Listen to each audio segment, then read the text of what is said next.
So, all right, I think we're live. We're about to start the episode in a few.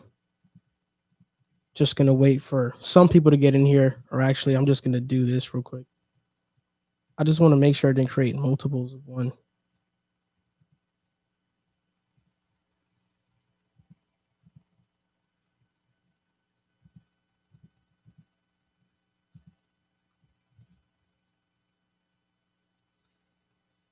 Hey, what's up, Apex?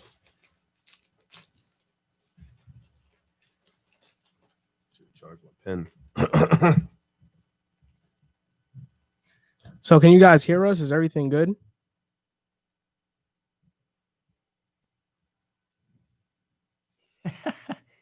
Sergio's happy you're back.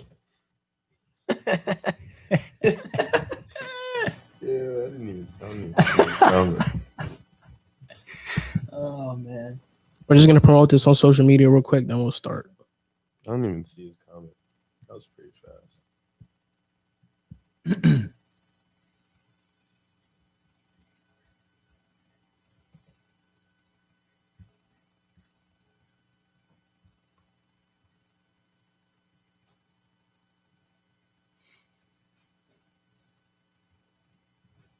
Yeah, redemption is. I got a lot to say about this topic. I'm excited for this. So okay, I think we could start. I'm just gonna get a sip of water, and then we can start. And some of Riv protein shake.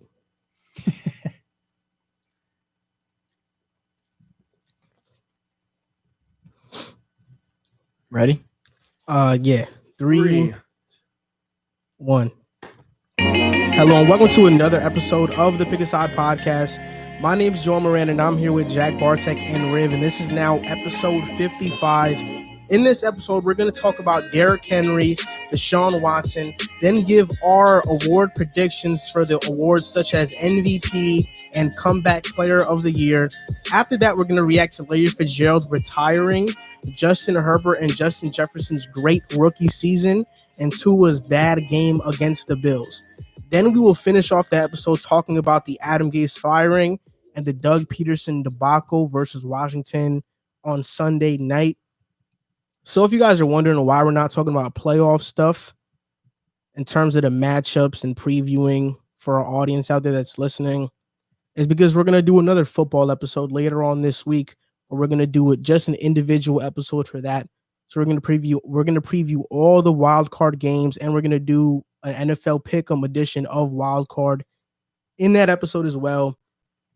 But so much stuff happened yesterday that I felt like we had to cover some of this stuff before we jumped right into the playoff matchups and previewing playoff games for that. So, Riv, I know you've been gone for a minute, so address the audience. What do you got to say? No, I'm just happy to be back, man. I had a couple things I had to handle, but I'm back and I feel good, rejuvenated. 2021. So I'm here, man. Let's get it started, man. It's our first episode of the new year. Yeah, very first one. So I think it's going to be a great one, and we want to shout out Apex for donating. Thank you, and I appreciate you defending me from these Dolphins fans and these Tua lovers. There's one thing I want to set the record straight on. I don't want before you bash him. I don't want Tua to fail. Like, I'm not rooting for the guy to fail. Really? I'm not rooting for the guy to fail. And is there a little part of me that wants me to be right about it? Of course I want to be right about it. I think everybody wants to be right about what they say. I never said he was going to be a bust. I never said he was going to be horrible. I said he was going to be good, but not good enough for what he was drafted as. That's all I said. And then all the hate came in. Did I go a little bit excessive with my take when I compared them to Kyle Allen? I don't know. The numbers prove something different, So, I mean, I have a lot to say about the topic. It's going to come on later on in the show. I'm pretty sure because right now we have 10 topics this episode, and the Tua one is the 8th. So we'll probably talk about that in about an hour or so. That's when that topic is going to come up. But the first topic of this episode is Derrick Henry. He had 2,000 rushing yards. He rushed for that against the Texans. in a very close game, which if they would have lost, they would have been a wild card. I mean, they would have still played in the wild card, but they wouldn't have won the division. And there's just one simple question. Is he the most dominant running back that you've ever seen? Either one can answer first. I say no, but I say no because of the simple fact that I've seen Adrian Peterson play, and I feel like he was the most dominant running back I ever seen. I mean, talk about in his comeback year when he won MVP and had to literally carry that Vikings team to the playoffs. But if I had to put it in order, I would say Adrian Peterson first and Derrick Henry second, because he's just the way he impacts the game and just dominates off the run is ridiculous. He's literally like 6'3", like he's literally like LeBron James running the ball, and it's ridiculous. And another guy I would talk about too is Chris Johnson. He was also another guy who had 2K for the Titans. So shout out to the Titans for having 2K running back. But I would probably put Derrick Henry as number 2, being the second most dominant running back I've ever seen in my life. Yeah, I want to preface this by saying I'm only 21 years old, so obviously I didn't have the luxury of watching live some of the best running backs ever to play, and that's a whole different discussion that we could get into. But just speaking on guys that I've seen in my lifetime, and I was able to watch them live, watching them play, not just watching a highlight tape. Who'd you watch live? I would have Derrick Henry in my top 3. The top 3 guys I would say. So he's third in your list. Just speaking pure dominance and not speaking on skill set, because obviously when you get into like pass catching, I think there's better, or I shouldn't say better, more well-rounded running backs in the league right now. They're better pass catchers, yeah. Yeah, but when you speak on pure dominance and impact on an offense, I think there's only 3 guys or 2 guys, including him, that are in a category that he is right now, and that's Adrian Peterson and LaDainian Tomlinson. And I only got to see the tail end of LaDainian Tomlinson, but when you look at what he did this year, he's the first running back to win back-to-back rushing titles since LaDainian Tomlinson in 2006, 2007. So that's more than a decade ago, almost a decade and a half ago since the last time that happened. Adrian Peterson never did it, and he's going to be one of the greatest running backs of all time. So that's an incredible accomplishment. He's the first running back ever to rush for 200 yards against the same opponent in back-to-back meetings. And that's an incredibly difficult thing to do, because you do it once, it's a great game, but the team gets to go back, game plan for you. They have the tape, they put a game plan together, and then to come out and do the same exact thing to the same team a second time, it just goes to show. It's like, I talk about it in basketball sometimes. You can know where the ball's going, but you got to stop it. And he is just an unstoppable force sometimes. This year, he had 1,479 yards after contact, which is more yards than total yards of anybody in the NFL not named Dalvin Cook. So it just goes to show you how incredible of an athlete he is, how incredible of a runner he is. And in the NFL right now, there's only 2 teams that run the ball more. It's the Patriots, who were not a good team this year, and the Ravens, who have multiple different ways of attacking you with the run. The Titans use Derrick Henry to build their offense around. Like, he is the focal point of that offense, and he opens up the road for Tannehill to have such a great season, and A.J. Brown and Corey Davis to have such great seasons. So without him, I don't think this team would be half of what it is, and I just think that speaks to his dominance. Your head nodding just be killing me. He is the most dominant running back that I've ever seen. And what you said earlier, that's exactly what I'm going to say. I'm 21 years old, so the best running backs that I've seen, the best running back seasons have been Chris Johnson. Even though it was 2009, 10 years ago, I was 11, 10. So I wasn't really watching football in the terms of studying the game. Adrian Peterson was another one that was a dominant running back season. And people forget about DeMarco Murray with Dallas. That was another one. And he actually had 1,000 yards with the Titans as well. And Derrick Henry played alongside DeMarco in, I believe, 2016. He's the most dominant running back that I've ever seen. When you look at what he's done these last 3 years, since 2018, he's had 1,000 yards rushing each year. In 2018, he had 1,000 yards. In 2019, he had 1,500. In 2020, he has 2,000. Is he going to have 2,500 next year? It seems like he's going past 500 each season. And even when DeMarco Murray was there in 2016, DeMarco's first year, he was better than Henry.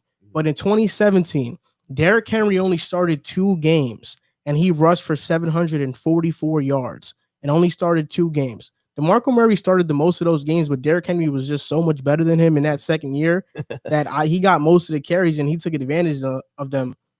But like you said, I think the running back that had like the most dominant year was probably Adrian Peterson, because I believe at the time his quarterback was who? Christian Ponder? I'm not sure. I think it might have been Ponder the year that Adrian Peterson rushed for 2,000 yards. If you guys want, you could fact check me right now. I think Sidney Rice was on the team at the time. I don't even know. Like I think was such a they had a great O-line. I think it was Teddy Bridgewater, actually. Teddy Bridgewater. You think Teddy was there? Teddy was a starter that year. I'm pretty sure. I remember now. AP was 8 yards away from tying Eric Dickerson's record for most rushing yards in the season and 9 yards from breaking it. So AP, if it wasn't for that story with his son, like beating his son with the branch, then he would have probably kept doing. He would have been more dominant. But I don't think I've seen a stretch as dominant as Derrick Henry's as he's been doing these past 3 seasons. It was Christian Ponder. It was Chris. He started that year. I don't think Teddy was there yet. His 2,000 yard season, right? Christian Ponder. And Christian Ponder's numbers were terrible. No, he sucks. I said Teddy wasn't there yet. I don't think. I think he came a little bit after. I think because it was much easier to stop the Vikings running game because their quarterback sucks. I think it's much harder to game plan for Tennessee. I think the reason why I put AP as a more dominant runner is because with Derrick Henry, like both of them are very strong, but I think with Adrian Peterson, when he breaks through a run, he's more elusive. Yeah, he's more elusive in the sense where he'll juke you, he'll spin off you, he'll stiff arm you. Derrick Henry's kind of like a straightforward, I'm just gonna run you over type of guy. But I think, like you said too, with the quarterback, Ryan Tannehill was much, much, much better than Christian Pond. AJ Brown was probably better than every receiver they had on that team. So the offense is better suited for Derrick Henry to dominate because they could also pass the ball. With the Vikings, you knew what they were going to do. They had a great O-line, but you knew what they were going to do. They were going to run the ball all day, all game. And I think with the fact that Adrian Peterson won the MVP too, and he came off an ACL injury, was like, wow. He won comeback player of the year that year too. Like, it was just like, wow. We didn't expect him to do that. Like you said, if it wasn't for him beating his son and all the injuries he had, he would have still been dominant. But yeah, those two would definitely be my guy. Danny was a good one too, but I've seen like later. Yeah, we only got to see the tail end of his career, but I just think when you speak about Derrick Henry, it's so incredible because he's not, like I said, the most versatile guy in the league. He's not much of a speed back. You pretty much know he's going to be a bowling ball running back. This might be a bold ticket. But I think that's what makes him. He's kind of like exactly, and kind of like Giannis I think like in terms of the league, just straight dominance, like a Giannis Shaq guy. Like what he's gonna do. He's just gonna dominate the one area that he's gonna dominate. I'll say this. In the regular season, I think AP has an edge over in terms of the best rushing yard season. I think that I've seen. I think AP has that edge. But if you look like around the entire body of work, Derrick Henry in the playoffs is phenomenal. He's the only player ever to have 170 yards back-to-back rushing in NFL history for a running back. So if we're taking into account regular season and what he's done in the playoffs so far, I think it's Derrick Henry. And he did that last year against great defenses too. Against Baltimore. Yeah, in the playoffs where you're getting every team's best shot. It's not the regular season where you could have a fluke week and it really means nothing. Teams are putting out their best game plan, doing throwing the kitchen sink at you, and he still had incredible games, carried that team to the AFC Championship where they lost to maybe one of the best teams I think that we've seen in our lifetime. That was an insurmountable opponent, I feel like. So the fact that he got them there with as dominant as he was in the postseason just speaks towards like it's hard to imagine that he's able to do the things he does when what he's going to do. I feel like, but their blocking no is one really can good. stop it. No one can stop it, and it's so impressive. I have a question. Speaking on the Derrick Henry situation, so football is a little different with the basketball. You guys go every season, you change your list up. You don't go by totality. You go whoever's the best receiver this year, that's going to be the best receiver. So this year, would you declare Derrick Henry the best running back in the league? Yeah, by far. Yeah, I think he is. So over the past because I know CMC, he's missed a lot of time. Dalvin Cook has been performing. Over the last 3 seasons, would you put Derrick Henry is still number one? Yes, over the past 2 seasons, he's definitely number one. The reason why I'm kind of hesitant about saying CMC is because Mike Davis came in there and pretty much produced to the level, not as well, but he produced at a really high level to the point that he was a every week fantasy starter for me, Mike Davis. Like I knew he was going to produce. Yeah. So, he went in and filled CMC's role. CMC would have been better, of course, but he still played phenomenally well. I don't think somebody could come in and fill Derrick Henry's role and play as well as he's played. One thing that I was thinking about this before, I feel like I can say one thing about him that I don't think I can say about any other running back in the league. I think he's irreplaceable. Like I don't think you could put any running back in his shoes and they would have as good of a season. You know 2000, yeah, maybe no. Like you talk about Mike Davis just stepped into Christian McCaffrey's shoes, and while he didn't reach that same number that you would get out of Christian McCaffrey, he still had a great season. Like he was one of the top running backs in the league this past year, statistics wise. Saquon Barkley, in his absence, the Giants had some great rushing games out of Wayne Gallman. I just feel like there are so many offenses where a running back can step in and play great. The Ravens, you could throw any running back in that system, they would play great. And I think that's what's so special about the season because there isn't many 2K rushers that you can just replace, like the Adrian Petersons, the Chris Johnson. Yeah. Like even Derrick Henry. There isn't many guys you could just throw in their spot and say, all right, replicate this. It's going to be difficult. I think that Derrick Henry is an irreplaceable running back. I think he's the only irreplaceable running back in the league right now. And that's Dalvin Cook. Even Dalvin Cook, though. But I think, but wouldn't you be able to trade? You can put Derrick Henry in Dalvin Cook's situation, and he would do the same. I don't know. Their offensive line is really bad. I think Derrick Henry, what makes him so special is that their blocking is really good. So once he gets to that second level, he can break those tackles. But what if his offensive line was really bad? Is he elusive enough to get to that second level? I'm not sure. I think he's still I think especially for the running back position, it's a team effort. It's not like one guy carries, but Dalvin Cook in this situation, he's really been carrying that offensive line. Like it's been playing better, but he's really been doing his thing. That's why I think he's irreplaceable. Like Derrick Henry and Dalvin Cook, I think are both irreplaceable to me. And one other thing I wanted to mention about Henry is how sneakily athletic he is. Because he's so big, you don't really think about him as like a burner. But when you see him break free and he gets into space, like he has a crazy stiff arm, but he will outrun like defensive backs. And that's insane for a guy of his size. He's huge. I always say about guys like him, like there is no way somebody should be that large of a human being and be able to run as fast as he does. It's him, bro. It's him, bro. Bro, I just be thinking about so much stuff. What the hell? When you guys talk, like I'm thinking about so much different stuff while you guys are talking. Like I'm thinking about my reactions. Like when Jack is talking, once you mention the head nodding, now when I start to head nod, I'm thinking about my head nodding. And then I start to laugh. And what doesn't help is the viewers at home can't see this, but there is a monitor right across from us right there. And me and Riv can't really see it because we look at you, but you have to look at us, and in your peripheral vision is the monitor. So I'm sure that now that he said that, you're catching, even if you don't realize it, you're catching it out of the side of your eye. The monitor. His head nod is because you don't know if he's agreeing with you or not. He's just.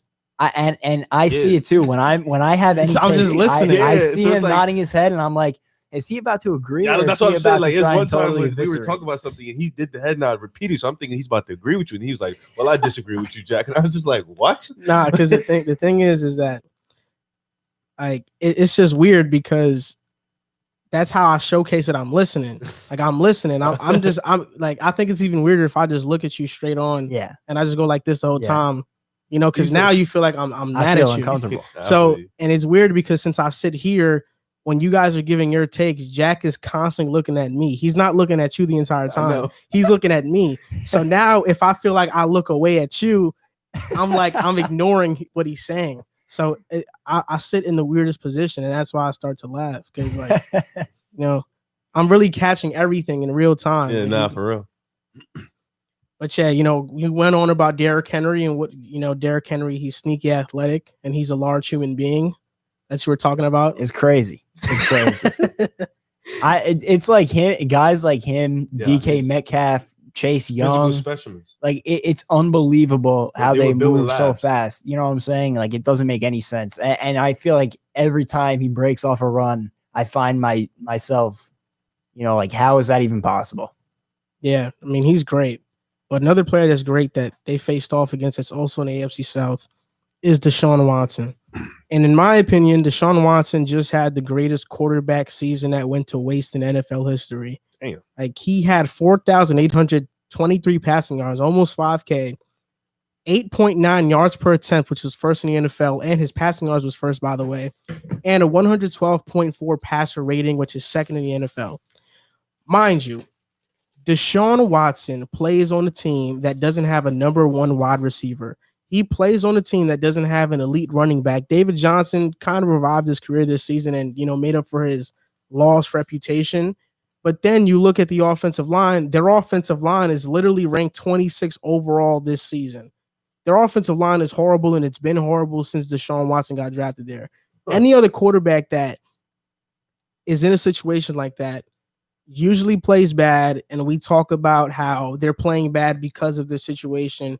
And Deshaun Watson is the first guy that I've seen overcome such a bad situation this well. Like, I haven't seen, when we look at quarterbacks that are in horrible situations, Matthew Stafford has been in one, and Matt Ryan has been in one for the past couple of years.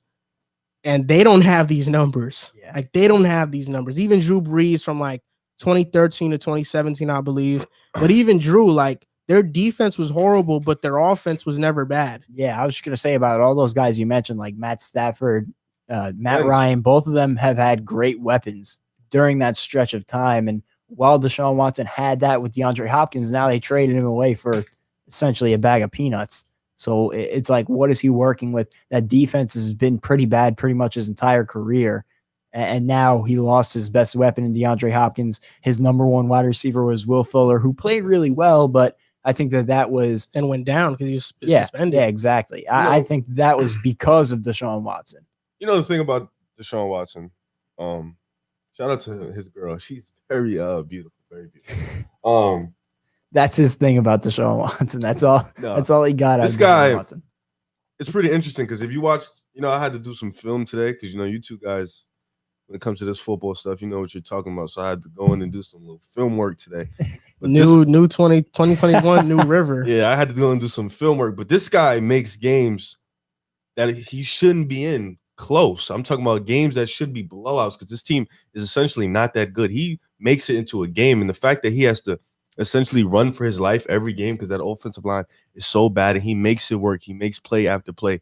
He is a top 5, top 6 quarterback in this league. And if they get him some help out there, this team could be really dangerous. He's only 25 years old, so he's still young. He still has time, and he has the talent to be really, really special. I said this before the season started when they traded DeAndre Hopkins. I said... No, you said it. No, tell the truth. You said, I remember this. You said... It's not going to be that huge of a drop-off. Yeah, and they suck. I mean, no. Hold up. For one, I think the Texans, their record shows that they really do suck. They have the 3rd overall pick that's going to Miami. But look at this. They lost 8 games this year by 1 score. Yep. 8 games. So realistically, if 3 games go their way, they're a 7-win team. 7-9 isn't horrible. But what I said about the DeAndre Hopkins trade is that it's not that huge of a drop-off when you take into account Brandon Cooks, Will Fuller, and they had Kenny Stills at the time, and all those guys, because you don't have a number 1, but you have a bunch of number 2s that can be number 1s on like lower-end teams. Brandon Cooks is not horrible. Neither is Kenny Stills. Oh, they had Randall Cobb too. He got hurt. I think it was more Neither is Randall Cobb. Prone. That's what it was. If their contracts were less, I think it would have made sense. But since Cooks is getting paid pretty much the same thing as Hopkins, that's why the move was so idiotic. But in terms of their wide receiver talent, I don't think their wide receivers are not talented. They have a really good wide receiving corps when they're healthy. With that being said, I don't see them competing anytime soon. You see the Jaguars are going to draft a quarterback, probably going to be Trevor Lawrence. They're coming. They have a lot of cap space. Titans, the Colts are probably going to trade for Carson Wentz, or if not, get a quarterback as well. They have a good roster. And they were already a 10, 11 win team without a quarterback, realistically. And the Jaguars are coming. So when you talk about the Texans, they don't have a 1st or 2nd round pick this season. This draft. Next season, they get their picks back, but they don't have cap until like 3 years from now. So how are they going to build this team? They have to hit on draft picks that that are like in the 6th or 7th round. Like they really have to draft historically well for them to turn it around. And not to mention, you said the Jaguars are coming, but it's not just their division. The Browns are still going to be around. The Ravens are still going to be around. Pittsburgh is still here. The Dolphins are coming. The Bills are here. The Raiders are coming. The Chiefs. So, like it's still like just not just their division, but the AFC is collectively getting better. So they have to figure out what they're going to do. And like you said, they're going to have to hit on 7th, 8th, 6th round picks because that's going to be a tough thing to do. But they're going to have to do that to be competitive. Yeah, and you mentioned the Hopkins trade. Although I didn't agree with them trading Hopkins, I could see it would make sense. Like you said, their receiving core isn't terrible. It would make sense if they went out and got even an okay return for it. But what they got in return was just inexcusable. You can't trade a guy like DeAndre Hopkins for that return price. And that really killed them because now they lost him for nothing and they gave up so many assets in that Tunsil trade that it's like they have nothing. Like you said, they don't have their 1st and 2nd rounder this year, which would have been, the number 3 overall pick and essentially a 2nd first round pick because it would have been so high in the 2nd round. And they have no cap space for a while. So I don't know how they're going to figure out the situation. They're going to have to try to unload some cap somehow, but nobody really wants to take on bad contracts in the NFL without picks. And the last thing they want to do is give up their picks because they're going to be terrible. That's why I think that JJ Watt gets traded or cut this offseason. If they cut or trade him, they'll say I think about $13 million in cap, and they'll still be under the cap with that. Like they won't really create any cap space. But JJ Watt for them, realistically, it's like why pay him this much if we're not going to be competitive? So exactly. I think that want a winning team. That probably is going to happen. I think what the Texans need to do moving forward, number one, hire defensive-minded head coach. And this is what I said. I said this in a previous video. My top 2 candidates are Robert Saleh and Nick Eberflus from the Colts. And I don't know if it's pronounced Eberflus or Eberflus, whatever it is. I'd go with Matt, though, over Saleh because Robert Saleh, even though I think he has more leadership qualities, he's very energetic on the sidelines. The 49ers have a talented defensive unit. I mean, top to bottom, their corners, their secondary, their linebackers, their defensive line, they're all amazing. When you look at what Matt has done with the Colts, like the Colts have a pretty good defensive line. Okay. Their corners are good, above average. Their linebackers are okay. Darius Leonard's a star.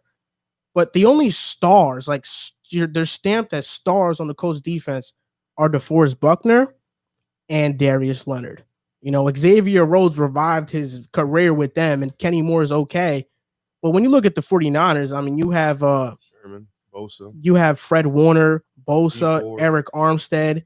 You had D Ford was there, Richard Sherman, Jason Verrett was there. Like he revived his career too. Yeah, like they have a bunch of talent there. So I think Matt is a better coaching candidate because he's shown that he can turn defensive players that are not as notable in the NFL into good pros, and he can develop young players. You've seen what he did with Blackman, with the Colts, the safety. He was a rookie this year. He was really good. So I think I'd go with him. They need to go defense because I think offense, they'll be fine. Yeah, and you actually took the words right out of my mouth. I have written down, I would look to hire a defensive-minded head coach because that's a unit that needs work. And if you could even have a solid defense, you don't even have to worry about the offensive side of the ball because we look at what Deshaun Watson has done the past few years. He can handle the offense. The offense will be fine as long as Deshaun Watson is at the helm and you give him decent weapons. Because I think his weapons this year were good. They were okay. They were nothing special, but he did more than enough on the offensive side of the ball to win football games. Like you said, the number was 8 one-score games they lost. So he did more than enough on the offensive side of the football for them to win games. The defensive side of the ball is what needs work. So I think a defensive-minded head coach is what they need to target. I know they requested a meeting with Eberflus, so maybe that is their guy, but they should definitely look defensive side of the ball because they have a good enough offensive-minded quarterback that they need all the help they could get. All the focus needs to be on the defensive side of the ball, especially because it's not like they can make these big-time splash moves to upgrade it. They need a great mind to come in there and turn things around from the inside out. And their OC isn't bad, Tim Kelly. Yeah. He's not bad. You could probably keep him in the building and bring a new defensive-minded coach. It's going to take a historically great. I don't even know if I would call it a rebuild. I would call it maybe a retooling, but it's going to take a historically great few seasons from the front office and coaching staff to turn this team back into a real contender. And that's crazy to say because they have, in my account, a no doubt top 5 quarterback in the league at the helm. And anytime you have one of those, it should not be that difficult to compete. But when you put yourself in a situation like they have, you make it difficult on yourself. I would say top 3. I would definitely not argue with you. I mean, who do you definitely have above him? I would Rodgers, say Mahomes. Patrick just had Mahomes. Patrick Mahomes Better is. than Rodgers? I think Rodgers. Russell I think Wilson? Rodgers had a better year. No, I think he's better than Russell Wilson. I would say Really? Patrick Mahomes. I would say Patrick Mahomes is definitely above him, and that's the only guy I would say is 100% above him. Then you get into a second category with Wilson, Rodgers, Watson. Josh Allen is Maybe Josh Allen has Josh- creeped into Josh that Allen jumped in there category. too? Yeah, but I He's no question a top. Anybody who questions he's a top 5 quarterback has not Nah, watched. I think we're didn't still you guys would have looking- him at top 3 that fast. I think we're still looking at Russell Wilson through the lens of what he did in the first half of the year. Dude, this second half, he hasn't been what he's been. Like, his efficiency has went really down. And I'm not taking anything away from him, but I don't think he's the consensus number 2 quarterback in the NFL like a lot of people rank him as. What about Rodgers? Yeah, I think, Rodgers is probably there too. Like, I think it's a debate. Rodgers is just historically efficient. He's great. We're going to talk about Rodgers in a bit. Actually, we could talk about Rodgers right now. Yeah, I'm just saying, Is like, this if he's it's a like, perfect you feel me? segue. Like, Because this is the next topic. Who is your NFL MVP? Who do you think deserves the MVP? In my opinion, it's between 3 guys. It's between Patrick Mahomes, Aaron Rodgers, and Josh Allen. Any other year, I think, like if this was last year, I think Josh Allen probably wins it over Lamar. And I think Mahomes probably wins it over Lamar.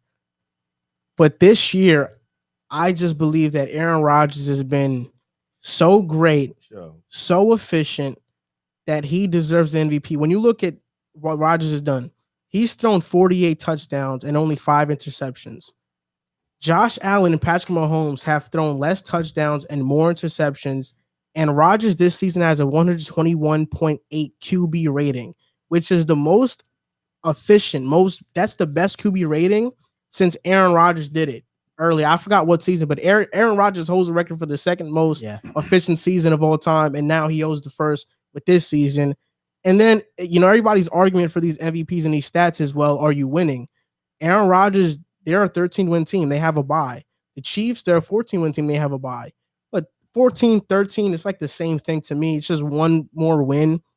So if you clinch the bye and you have those numbers, I don't see why Aaron Rodgers shouldn't be MVP. He should be the MVP. I want you to go first because I have a question after. Yeah, and you listed the numbers, which I think are the top of the argument. You look at the numbers, nobody has had as good a statistical season as he has had. But also when you think about the MVP award, you could look at it last year with Lamar Jackson. You could look at it in the NBA with Giannis winning it, James Harden not winning it, and losing it to Russell Westbrook a few years ago. It is a headline-driven award. Sometimes guys will get it just because of the storyline. Russell Westbrook lost KD. He came out, he averaged a triple-double, and that gave him the edge in the MVP race. When you look at Aaron Rodgers coming into the season, there were a lot of question marks swirling. A lot of people doubted him. He got off to a rocky start with Matt LaFleur last season. People questioned how that dynamic was going to work out. They drafted Jordan Love. Is this it for Aaron Rodgers in Green Bay? Are they ready to move on? And then he came out and he had one of the greatest seasons we've ever seen from a quarterback in NFL history. And the 2 guys that you mentioned, Josh Allen and Patrick Mahomes, I don't think either of their teams have as glaring a weakness as the Packers' run defense. And he overcame that. I don't think that defensive unit is as good as the Chiefs defense or the Bills defense. I even think that the Bills and the Chiefs have better weapons than the Packers do. You could argue that it's a toss up. I know he has Devontae Adams and Aaron Jones, but beyond that, I don't know about MVS as a second option as a number 2 wide receiver. I think that wide receiver, the Bills and the Chiefs have a deeper wide receiving core.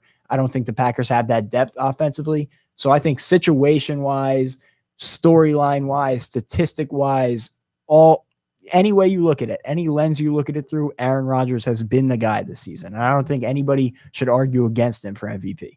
Me and my brother, we have this argument all the time. He's a Green Bay Packers fan. He loves to throw in my face.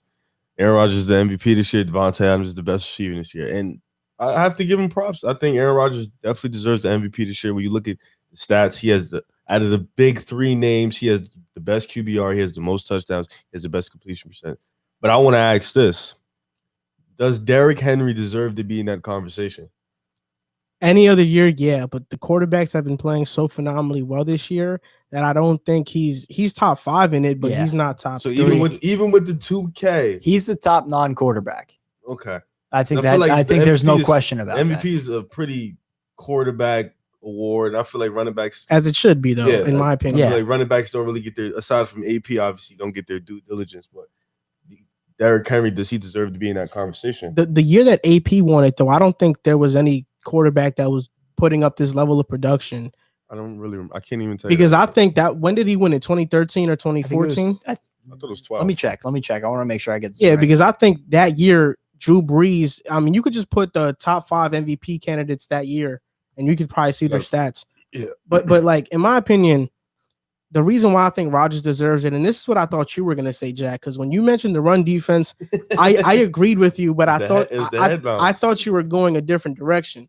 I thought you were, when you talked about glaring weakness, I thought you were going to talk about how the Packers offense, they don't have a second option outside of Devontae Adams. And that's, I mean, you look at what he did with Robert Tonyan, one, like wide receiver. Yeah. Like Robert Tonyan was their most reliable second option. And with any other team, does he become what he was this year? You know, I know he had a great season, but I think it was more a product of Aaron Rodgers being great. Than he was Robert on the Tonyan team last year. Great player. You know what I'm saying? And you look at the Chiefs, they have Tyreek Hill, Travis Kelce. That team is loaded. I could go on and on. The Bills, you know, their receiving core, I think is one of the most underrated receiving cores in the league. Beasley, Diggs. So I think when you rank them, of course, the Chiefs are number 1 in terms of weapons. Those are 2. Honestly, thinking about it now, I'm not sure. I think the Packers and the Bills are closer because of Aaron Jones and Devontae Adams. Because of the running back. Yeah, I think that plays a huge part.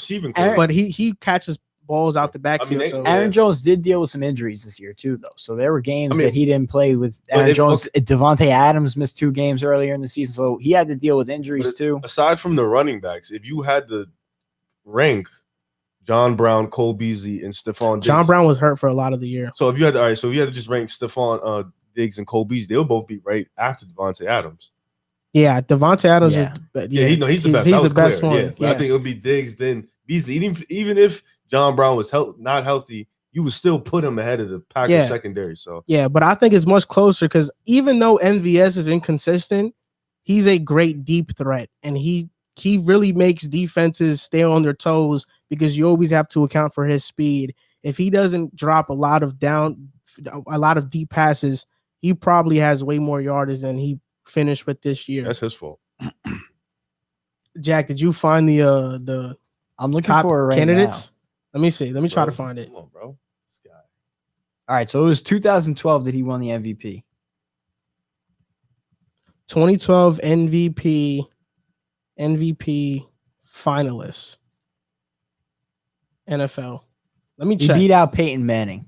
Mm. Peyton Manning came in second. Oh, really? I thought that it was Peyton Manning on the Broncos? I thought it was Tom Brady. Indianapolis. I'm pretty sure Peyton Manning was the year before or the year after he had like the greatest season ever. So the year before Denver. Yeah. So let me see. You said 2012, right? Yeah. So 2012, Peyton Manning had 37 touchdowns and 11 interceptions. Yeah. So I mean, that's a good season. Yeah, Rodgers right now has 48 touchdowns and 5 interceptions. Yeah. So it's not even Josh Allen right now. Yeah. Josh Allen has rushing touchdowns too. Yeah. So that's why I think when he won it, quarterbacks weren't playing as well as they're playing this season. And it's also incredibly rare for it even says here in this article, Adrian Peterson was the first running back to win it since 2006 when Tomlinson won it. So, I mean, it just goes to show you the fact that Derrick Henry is in the conversation just goes to show how incredible the season is. In order for a skills position player or defensive player to win the MVP, the quarterbacks of the league, the top quarterbacks have to have a statistically down gear than years past. Like this year, a bunch of quarterbacks in any other year probably would have won it. Like Josh Allen probably wins it a year or two ago with these same numbers, and so does Patrick Mahomes, Rodgers, and you still need to have a historical season like Derrick Henry had and put up a 2,000-yard season. Mm-hmm. Devontae Adams would even be a guy I would put in my top 10 MVP conversation. So yesterday, Washington faced Philadelphia. If Washington won the game, they won the division. Every Giants fan was hoping for the Eagles to lose It was sick. so they can make the playoffs. But we're going to get to what the Eagles did later on in the show. But right now, we're going to talk about the Washington football team's quarterback, Alex Smith. And I think this award pretty much has his name written all over it. The Comeback of the Year award is between two people, Big Ben and Alex Smith. And to me, if you want to get into statistics and you want to say all this, then probably it's Big Ben. Yeah. But I think this award is much deeper than that because Alex Smith, he had 17 surgeries. He was facing life or death with this injury. He had oh my gosh. I was watching a documentary today, actually, before the show. They were thinking about amputating his leg. That's how bad it was. And for him to recover from that gruesome of an injury, to come back and play, even just to come back and play and practice, not even start, but for him to be Trump the starter because Dwayne Haskins was miserably bad, Kyle Allen got hurt, and Alex Smith started, I think it's safe to say that the Washington football team does not make the playoffs if Alex Smith does not play at quarterback. Yeah, this season for the options that they had. Like, he's the one that held it down, held the offense down. He wasn't perfect by any stretch of the means, but we also have to take into account that this offense isn't extremely talented either. Yeah, and Antonio Gibson dealt with injuries. Terry McLaurin dealt with injuries, so he wasn't even dealing with this offense at full strength, let alone what they are as a whole unit. And like you mentioned, it's not the comeback and have the best season award. It's the comeback player of the year. The award is about the comeback, not the season that you have. And I think any other season, this would be Ben Roethlisberger's award. And he definitely deserves a shout out for what he's done. I was one of the biggest doubters of how he was going to come back. You're getting Tommy John surgery. That is a reconstructive arm surgery. For him to come back and have as good of a season that he's had, lead the Steelers or help lead the Steelers to as good of a season that they've had, he deserves a bunch of credit. But he even said it himself. This is Alex Smith's award. There's no question about it. They should name the award after him because there's, and you mentioned it, JJ Watt tweeted it earlier in the season. He could have come back and not played a single snap all year, and he deserved the award because 17 surgeries. After his first surgery, he was dealing with a flesh-eating bacteria that they thought was going to get to his vital organs. Like you said, life or death situation. And to come back from that and not only be able to walk again, be able to run again, get back into football shape, come back, rejoin the team, and then win the starting job. And when he came back and he led them to that 3-1 record in the stretch where he was starting, that was the turning point of the season. And he really made this a different team than what they are. And yes, they're going to the playoffs because of their great defense, but without him, what option are they turning to? They had nobody else at quarterback, and he did well enough to get them to the playoffs. So all of that combined, it's a storybook tale. Like, you could not write a better script than what has happened to Alex Smith. So I think it's a runaway. Like, this is the case in point comeback player of the year award. I hate when you both stare at me. I get what you're saying, and it's hard. I feel like both guys deserve the award because when you look at the history of the award, Ryan Tannehill won it after his injury, but he had a phenomenal season. You look at Peyton Manning when he won it, came back after breaking his neck. He had a record-setting season with Denver. It's tricky because Big Ben, he got hurt. He comes back. They become we can all agree, AFC contender in the AFC. And then you got Alex Smith, who, like you said, had 17 surgeries. They was thinking about amputating his leg. And then he comes back. He even just gets on the field is a phenomenal thing. I honestly think either guy could get the award. I'm going to go take the 50-50 route. I think both guys deserve the award. I think for Big Ben, for his play on the field, the fact that he came back and he played well, people were doubting him. People were doubting Pittsburgh. They didn't think he would come back and still be good. I think he did. He was good this year, and they're a great team. And I think for Alex Smith coming back after all those doubts, talking about amputating his leg, which sounds crazy. I didn't even know that. He should get the award too. And I wouldn't be mad at whoever wins the award, so I'm going to play the 50-50 card. You're canceled for your statement. No, in all honesty, I would be upset if he didn't win the award. I'm not gonna lie. If Big Ben won it, I would be upset because I think he deserves it. I watched a documentary. I'm not gonna lie. During Center Park, I did tear up a little bit because I don't think I teared up because of what was happening. I think I teared up because of the sound score that was playing behind what was happening. Music has such an emotional effect on me. So when we talk about when I was watching the documentary and in it, there was a picture of what Alex Smith went through in his leg where you basically just saw the bone. You just saw the bone. Like his flesh, his skin around his bone wasn't even there. It looked like a bear had bitten off his skin and you just saw the bone.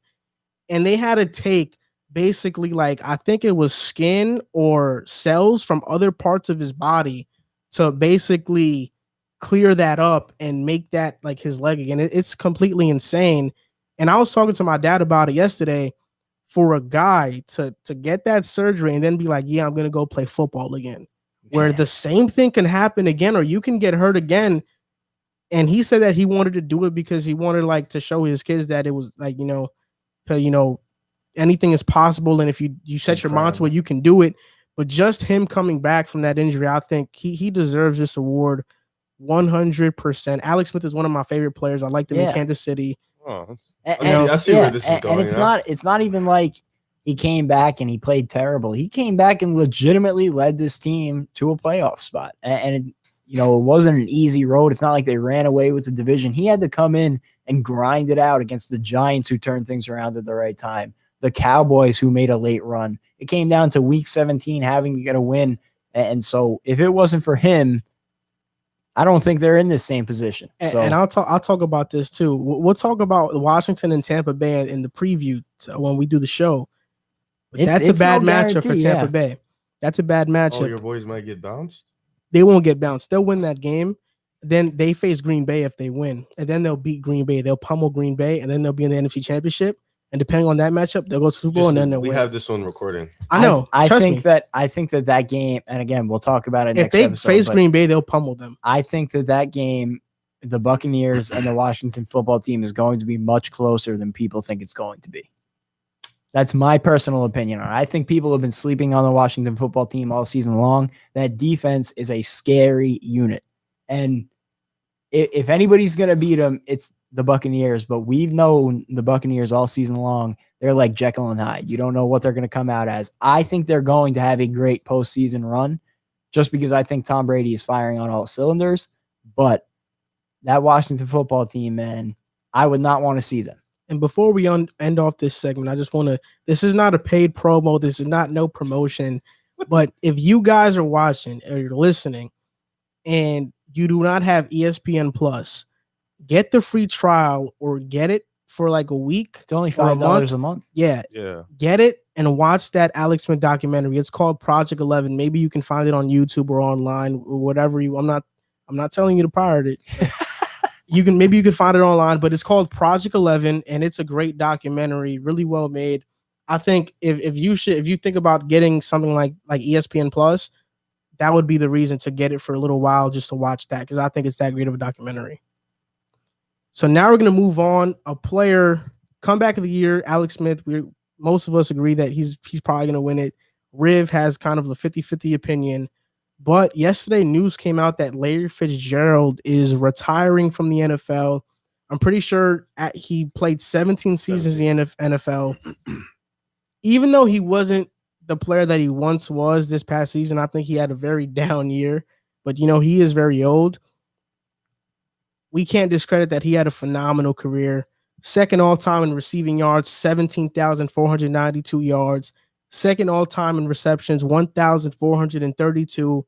Sixth in receiving touchdowns all-time with 121.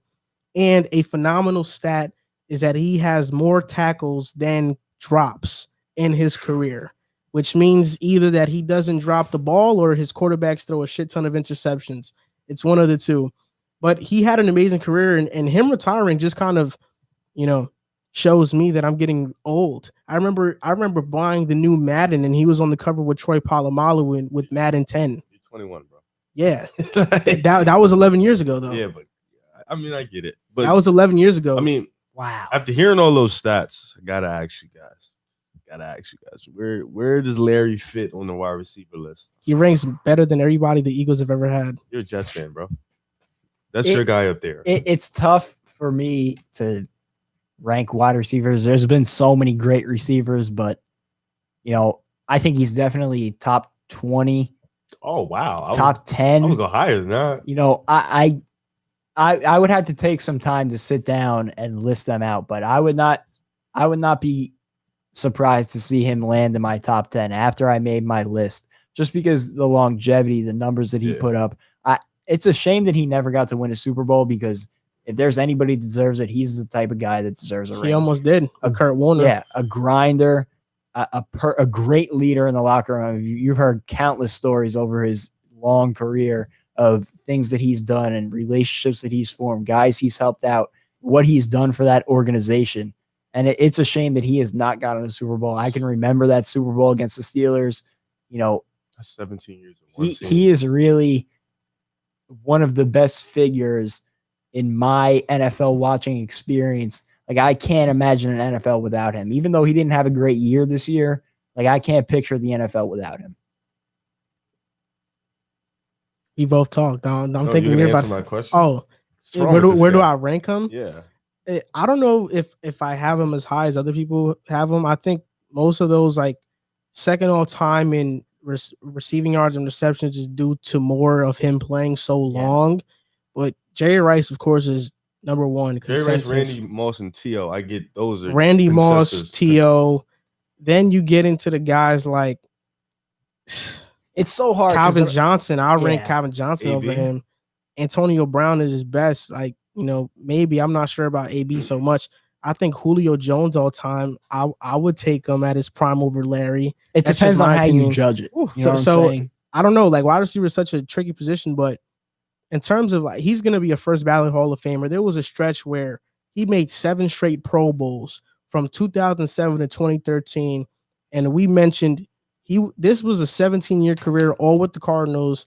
And in 17 years, he had 14 different quarterbacks that threw a pass to him or started a game. Carson Palmer, Kurt Warner, Josh McCown, John Skelton, Matt Leinart, Kevin Cobb, Derek Anderson, Drew Stanton, Blaine Gabbert, Sean King, John Navarre, Richard Bartell, Brian St. Pierre, Max Hall, and Kyler Murray. I forgot about him, and Josh Rosen. So that's 16 actually. And I'm pretty sure Sam Bradford started too, like a game. There are really only like one or maybe like 2 or 3 quarterbacks on that list that are legit starting quarterbacks in the NFL. I think Carson Palmer. Somebody said Marvin Harrison. Marvin Harrison, yeah, he's up there too. Like, but yeah, Kurt Warner, Carson Palmer, Kyler Murray. Those would be the 3, right? Like, those are the 3 guys that were solid. Yeah. But like outside everybody else is pretty mediocre. Exactly. Matt Leinart was bust. He was mediocre is being kind. But I think when you nitpick it and you start looking like at a list, there are a bunch of guys who had a better prime, who might have been better receivers than him. But when you look career-wise, he's had one of the greatest careers of any receiver ever. I think he would be in my top 10. I would need to take some time to list them out and go one by one and figure out where I put him. But I think he would be top 10 all time. Nah, like Joel, like you said, I think this is just brushing us into a new era of the NFL, bringing in the new guys, Justin Jefferson. When did I say that? No, I'm saying like how we're getting old. Oh. Like we're just walking into a new era. Like Julio's getting up there in age. AB's pretty old. Like we're starting to see these new young guys getting in, and it's just a sign of a new era to turn. So I like this era, man. I can still remember I had the Wii. And the Madden had you had Madden on the Wii? Yeah, you could throw it with the stick. I liked it. It was fun. It had Larry Fitzgerald and I think Troy Polamalu on the cover the year after that Super Bowl. No, 2010. That was Madden 10. They butted heads. That was Madden 10. Madden 10 was a year that Polamalu and Fitzgerald were on that was a year that the game added, EA added the. That was 10? Yeah, that was a year. That was a game that EA added the function where you could fight for the fumble. That game was crazy. I remember that was my favorite Madden game. The franchise mode had that like little mini map. I used to love that game, and it just feels like just yesterday. He was in his 11 prime was Drew Brees in the Super Bowl, and now 11 years later we're sitting here. Hillis. I remember him. Oh God. Not yet, bro. I've gone Madden every single year since 2009. The year that Vince Young was on the cover. 6. I remember. That's 8. That's not 8. Yes, it is. 8. No, you don't know your Maddens, bro. I think the first one I had was Sean Alexander on the cover. See, Look, That's 8? Madden 2008. That's Who's Vince. seven? Who's seven? That's Vince Young. 7 was Sean Alexander from Seahawks. That was my first one. Yeah. And then that was I had that one, but Sean Alexander was my first one. But I started with Chris Johnson. it's just crazy to think Chris that Johnson. I think he might have been 9. Yeah, I started with Chris Johnson. It might have been. It was his 2K year. Yeah. But it's just crazy to think that was 11 years ago now. Nah, bro. Madden 2009 was Brett Favre on the cover. Chris Johnson was definitely I don't on the think Chris cover. Johnson was ever on the cover. You might be thinking of 08. I might be thinking of This is Vince a Young, right? Titans No, jersey, yeah. Yeah, Titans jersey was Vince Young. Yeah. I might have thought he was. Yeah. Okay. Oh, my voice just cracked crazy. But it again, it's just crazy to think that was 11 years ago, and there were so many great moments. I could remember the playoff game against the Packers, I believe, when it took the Aaron Rodgers Hail Mary for the win. But Larry Fitzgerald had a crazy game in that one, and I can remember I was at my friend's house, and we just stayed standing watching the TV because I was about to leave, but I was like, let me watch the end of this game. And it ended up being one of the greatest finishes that I've ever seen. And it's just so many great moments, including him, that he's been a part of his NFL career. Like, it's crazy to see him now leaving the game. Yeah, I mean, I hate to bring another guy into this, but what Larry Fitzgerald has done throughout his career just kind of gives more appreciation for what Jerry Rice did. I mean, Larry Fitzgerald is old, and we saw how his production really diminished. Jerry Rice was like 40 years old, getting 1,000 yards receiving. He played like 22 seasons. Yeah, he played a lot. Jeez. You know, he has like 4,000 more yards There's receiving than 22,000 Larry. receiving yards. Yeah, he has 20,000 receiving yards. Far and away the GOAT. Yeah, he really is. But Man. you talked about how we're moving into a new era of wide receivers, and the poster child for that right now is Justin Jefferson. He just broke the rookie receiving record, which was held by Randy Moss. He has 1,400 yards flat on the season, 7 touchdowns, and 87.5 yards per game, 88 receptions, and he didn't even start the first 2 games. He finished 7 games with 100 yard receiving. And even though he passed Randy Moss for most yards as a rookie, Moss in his first year in the league was an all-pro and had 17 touchdowns receiving. For as good as Justin Jefferson is right now, he has 7 touchdowns receiving. Randy Moss had 17 his rookie season. And Justin Jefferson also made the Pro Bowl this year as a rookie. He's only 21 years old. And I think definitely for me, like, I was wrong about him. I didn't think he was going to be this good. I thought he was going to be okay, but I didn't have him as my number 1 receiver ranked. No, I don't think anybody did in such a strong receiving class. I mean, you could list off, a murderer's row of receivers, and I don't think that anybody would have had him at number 1. But, one thing that I think you could use it as an argument for him or against him this season, he also had to split those touches with Adam Thielen on the other side, who was another one of the best receivers in the NFL this season. So yes, while it took some of the attention off of him and he didn't have to face the double teams that other receivers might have to face, or, the double teams that he would have had to face had he not had Adam Thielen on the other side. Adam Thielen also had a crazy statistical season, which took away from his numbers. So overall, I think he had an incredible year. I just saw a video on TikTok a couple of hours ago of the Vikings war room. And right before their pick was the Eagles. They took Jalen Reagor. Stop. Not to rub it in, Stop. but they were already thinking about different picks. They were talking about cornerbacks, and the pick came in, and they just started laughing. Like they were, they couldn't believe that he fell into their hands, and it was the best thing for him. Now he goes into that offense. He was a perfect fit there. They had that 2 wide receiver system last year, so he slid right in. And it just happened to be the perfect marriage for both of them. He's a technician. His route running is out of this world for a rookie. And I can't wait to see where his career goes from here. I remember this day like it was like yesterday. I remember me and Joel was talking about the draft, and Joel was giving me like 15 to 20 receivers. Like he was breaking the draft down for me. He's like, this guy. I remember he told me about Jalen Reagor. I was like, okay, I'm gonna buy into what Joel's talking about. Jalen Reagor's this, that, and the third. And then I heard about Justin Jefferson, and I was just like, why shouldn't we pick this guy? I feel like this guy could be better. We picked Jalen Reagor. They get Justin Jefferson. Season later, we see how that works. This guy, he's just incredible. He's a great player, and I like how he plays. But like you said, Adam Thielen helps him out, but the same can be said for Chase Claypool.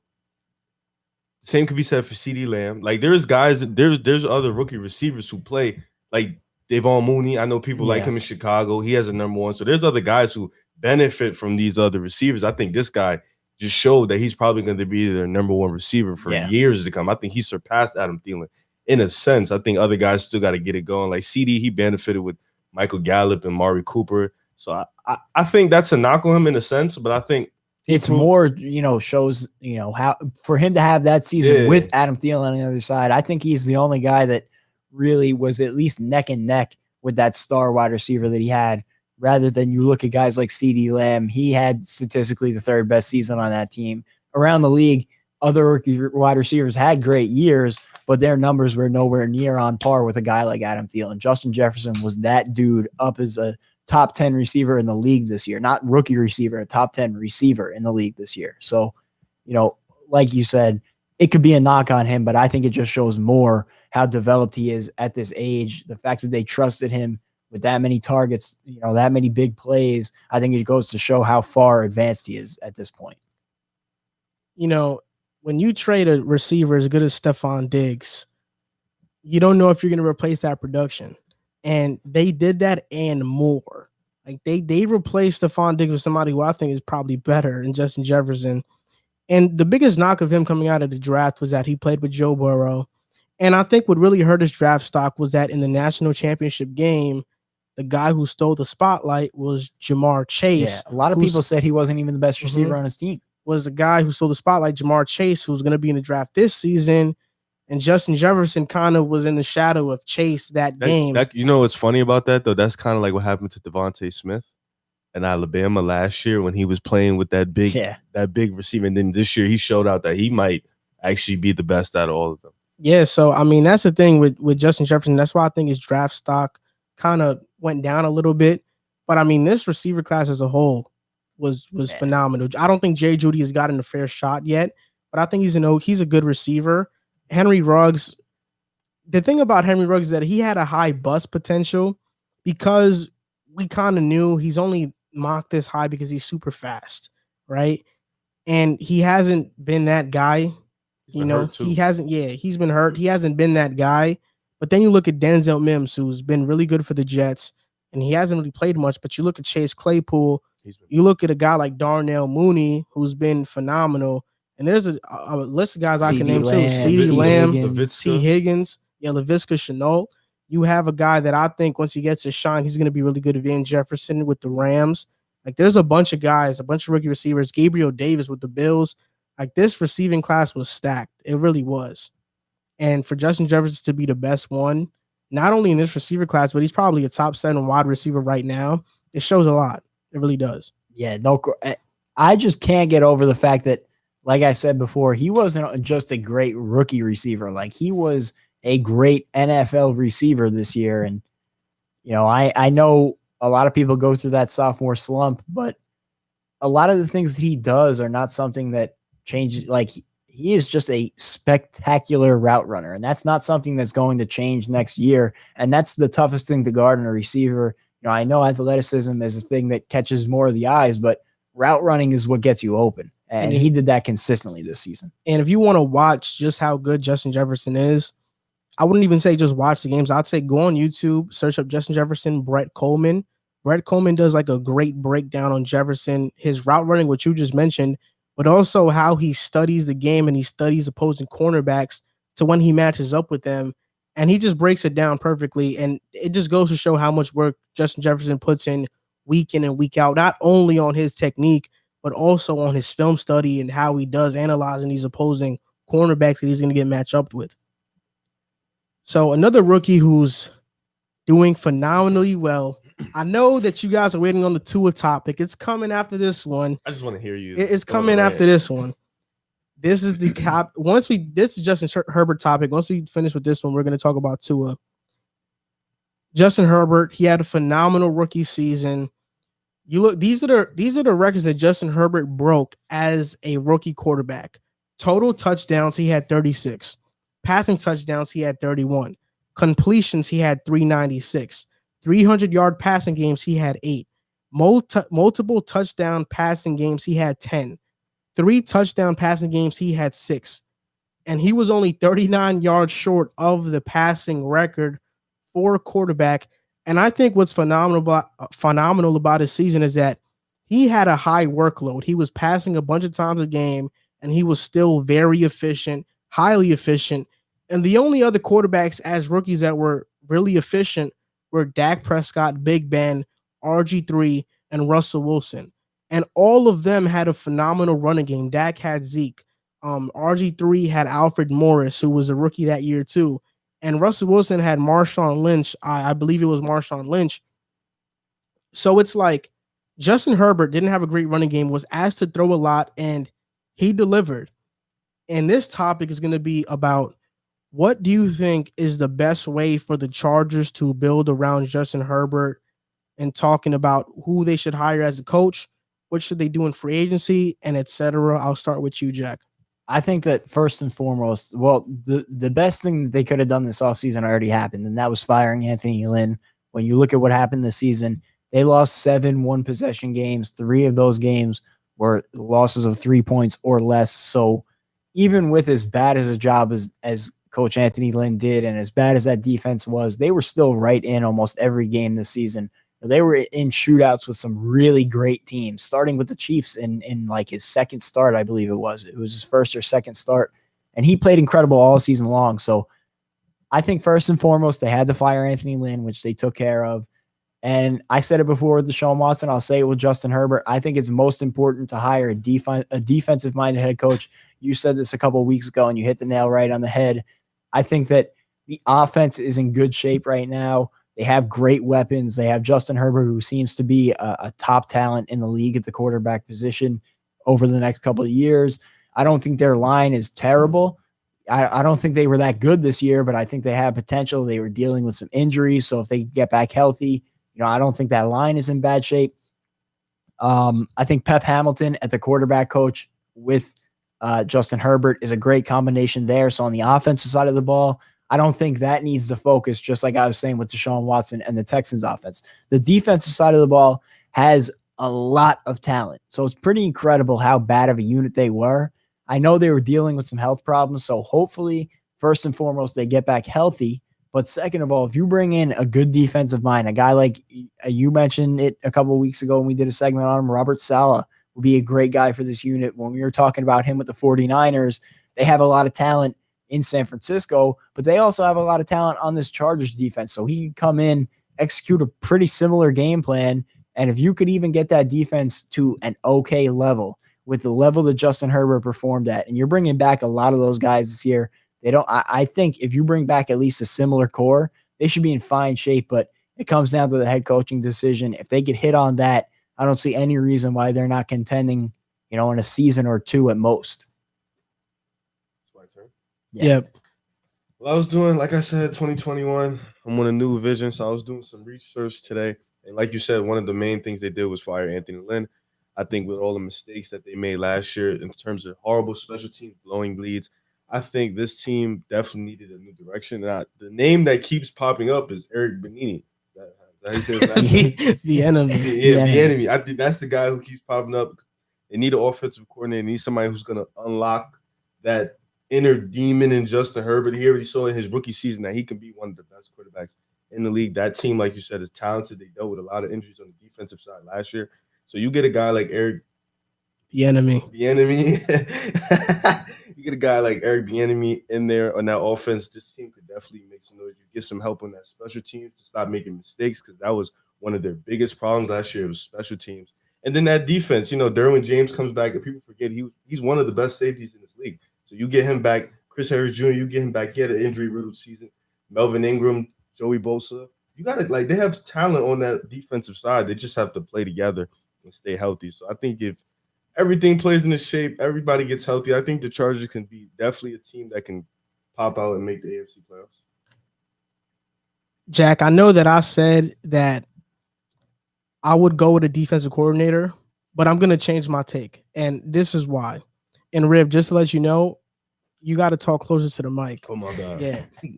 This is what I'm going to say. I know that Justin Herbert had a great rookie season, But the confidence that I have for him to continue that without having a really good offensive coordinator year in year out is not as high as a guy like Deshaun Watson, who's already a pro. I'm more comfortable with the Texans going out for DC because Deshaun Watson is already developed. He's proven. Herbert still needs to be paired up with a great offensive mind to unlock his potential. And for me, I think going with a decent defensive coordinator is a risk because you can hire an offensive coordinator, but we've seen in the past that those OCs stay for a season, maybe 2, maybe 3, then they're gone, then you're working with somebody new. When you look at the top quarterbacks in the NFL right now, Patrick Mahomes, he's paired up with a brilliant offensive mind in Andy Reid. Drew Brees, he's paired up with Sean Payton. Lamar Jackson, he's paired up with Greg Roman, even though that's an OC. But Roman's been there for a couple seasons, and he's getting head coaching opportunities right now. Then you look at also Aaron Rodgers.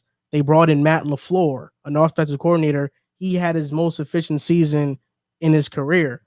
So I think the Chargers need to bring in an offensive coordinator as their head coach. Names that come to mind, Bieniemy, I like Bieniemy. I like Arthur Smith. I like Brian Dable. I really love Joe Brady. I think Joe Brady is a brilliant offensive mind. I'm cautious about him because he's only 31 to 32 years old. So for him to be a head coach is it's kind of. I just show him the dude from the Rams. Is he a young coach? Yeah, but I think Sean McVay has a distinct personality to him that he can get away with that. He's special. I'm not sure about Joe Brady's personality. Arthur Smith, I think he's a brilliant offensive mind, but in terms of leading players, I don't know how he is in that. I think Bieniemy has that characteristic to him from what I've seen in interviews and I've heard. And he's a brilliant offensive mind. You talked about Robert Saleh. I love Robert Saleh's energy and I love his defensive mind, but in my opinion, is Robert Saleh just another Anthony Lynn? Because you look at Robert Saleh and Anthony Lynn. Anthony Lynn, nobody's saying he's not a great person. Nobody's saying he's not a great motivator. What's his problem? Time management, clock management. If Robert Saleh was coming into a Chargers team who doesn't have the same talent that the 49ers have on their defensive side, is he going to come in and just be a motivator, a player's coach that the players love, but he messes up in clock management? That's my concern with him. In my opinion, it's so hard to find a head coach because you need a head coach that can either lead men and have great coordinators like what the Giants are doing with Joe Judge right now and John Harbaugh with the Ravens, or a guy who's just specializes on one side of the ball and just takes advantage of that. I'd go with an offensive coordinator. I think Eric Bieniemy should be the pick, and it'd be fun to watch. Now you're in the same division, and the Chargers finished 7-9. They finished second in the AFC West, even though the Raiders completely flopped that place. They completely flopped to end the season. I think going with the offensive coordinator is the right move. They have the weapons on offense. You're going to get Try Turner back. Pouncey is going to be healthy. Brian Bulaga. So they'll have better protection. I think they should go with Eric Bieniemy. The reason I think defense going a defensive-minded coach, I don't even think it has to be a defensive coordinator per se, but I feel like they need more focus on that defense because although they do have a lot of talent, there has been no consistency on that defense for the last few years. So if you could even get that defense to an average level, they would have been a playoff team this year. They were in so many close games, and you mentioned it. My biggest concern comes to time management and things like that. So I don't, you could get into offensive minded, defensive minded, good leader, not good leader, whatever it may be. They just need to get a good coach, a head coaching mind in there. And Anthony Lynn, although like you said, he was a great guy, a player's coach, the guys loved him. He just wasn't a great head coaching mind. He messed way too many things up. And they need to get a great head coaching mind in there. And if they can do that, no matter what he specializes in, I think they'll be in great shape because of the talent on the roster. If they ran it back with the same team with a different head coach, I think they would have been a playoff team this year. And in my opinion, I agree with you. I had them making the playoffs this year, actually, and I had them making it with Tyrod Taylor starting. Yeah, because I thought they were going to be healthy because Derwin James was out. So was most of their offensive line. And Austin Eckler for a couple of weeks. So, for me, the Chargers have the talent. And when you look at all the teams that have head coaching vacancies, the Falcons, the Lions, the Texans, the Jets, the Jaguars, the Chargers are probably the most lucrative because they have cap space, they have draft capital, they have that franchise quarterback. The Jets, it's still a mystery. You have to develop a QB. The Jaguars, you have to develop a QB. The Texans have Watson, but they don't have any cap space and nothing to work with outside of Watson. The Chargers have the full picture. Yeah, Falcons don't have any cap space. The Lions is kind of a mess of an organization. And while they have Stafford and Ryan, you're going to have to figure out the quarterback in both of those situations. Those two guys are not going to be around. Like the Chargers have the quarterback. They have the talent. They have some money to play with. So I think that the Chargers can get any coach that they want. I think a lot of head coaches looking at that destination, and that's their number one option. Yeah, no question. I would say the same exact thing. They will have their pick of the litter, and everybody else will pick from there. And you could say, I think you can make an argument for almost any position as location number 2, but I think the Chargers are the premier position right now just because you said it. It's the full picture. They have cap space to bring in talent. They have talent on both sides of the ball. They have a great or at least a great young talent at quarterback who, you could project to be a top 5 quarterback in the league over the next decade. And who else has that? Nobody else has that full package. You said it, the Jets and Jaguars, even though they both have the 1 and 2 pick, they're going to, potentially get a great quarterback prospect in there. You don't know what a prospect is going to be. They both have the cap space, they have the picks, but you have to figure out the quarterback. The Lions, the Falcons, you have to figure out the quarterback. Their money situation isn't great. And the Texans, although they have a generational talent at quarterback, their money, their picks are terrible. And their talent isn't great beyond Deshaun Watson. So all those other teams have big looming question marks. I feel like the Chargers right now could be a playoff team with what they have. So I think it's the premier destination for a head coach. We talked about 2 rookies that played really well in the rookie seasons. Justin Jefferson and Justin Herbert both, for their respective positions, shattered records. Oh boy. A rookie quarterback that didn't do so well to end the season is Tua Tagovailoa. And it brings me great joy to mention to all these Dolphins fans that commented on my video that if you commented something negative, I want you to comment something positive. I want some apologies. I want some roses on my feet, because I said this earlier on the show. I never called Tua a bust. I never said he was a garbage quarterback. Never said he was bad. I never said he was going to be bad. I said he was going to be Jimmy Garoppolo, which I don't think is a bad thing to say. I said he'll be a game manager. He won't be special.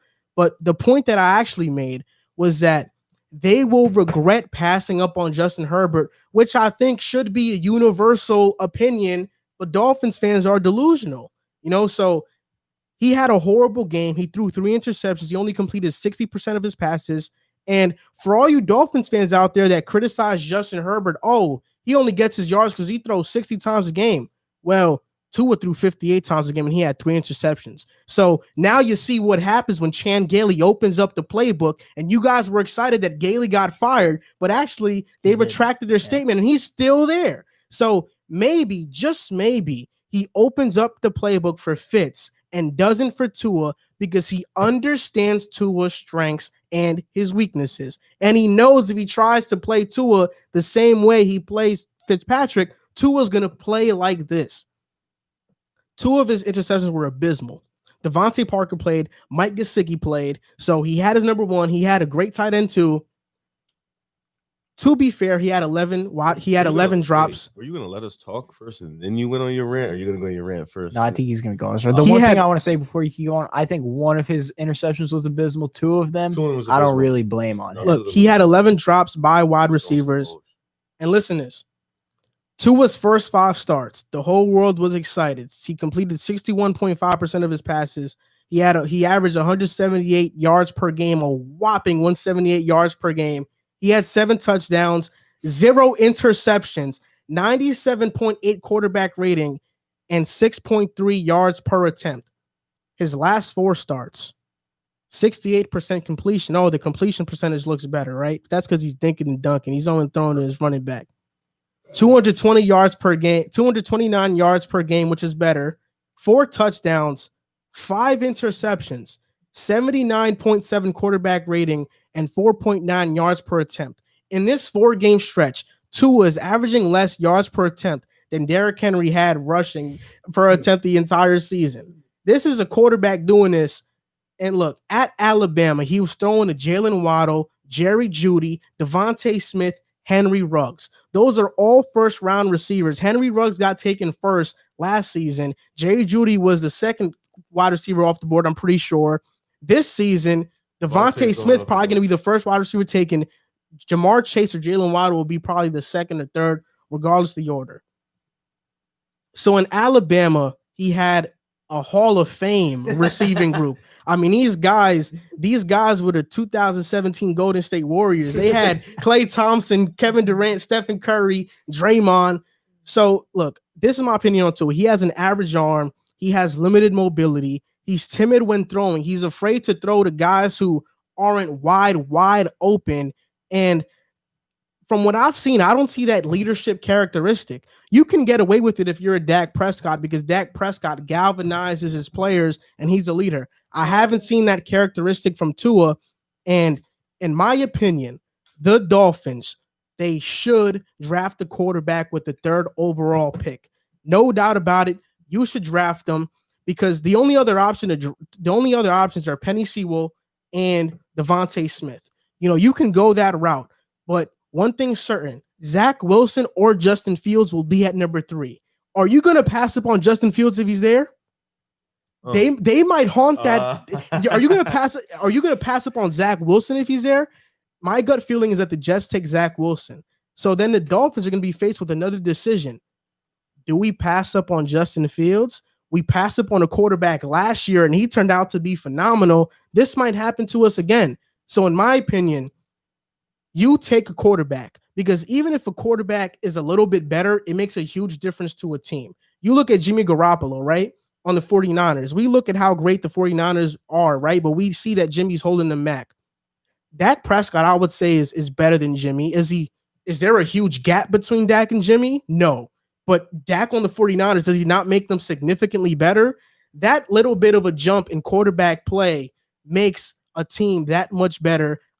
Tua still has trade value. You trade him, you get the quarterback at 3, and you still have a bunch of picks to play with, and you surround your new quarterback, that be Zach Wilson or Justin Fields, with a plethora of weapons, and you move on with your life.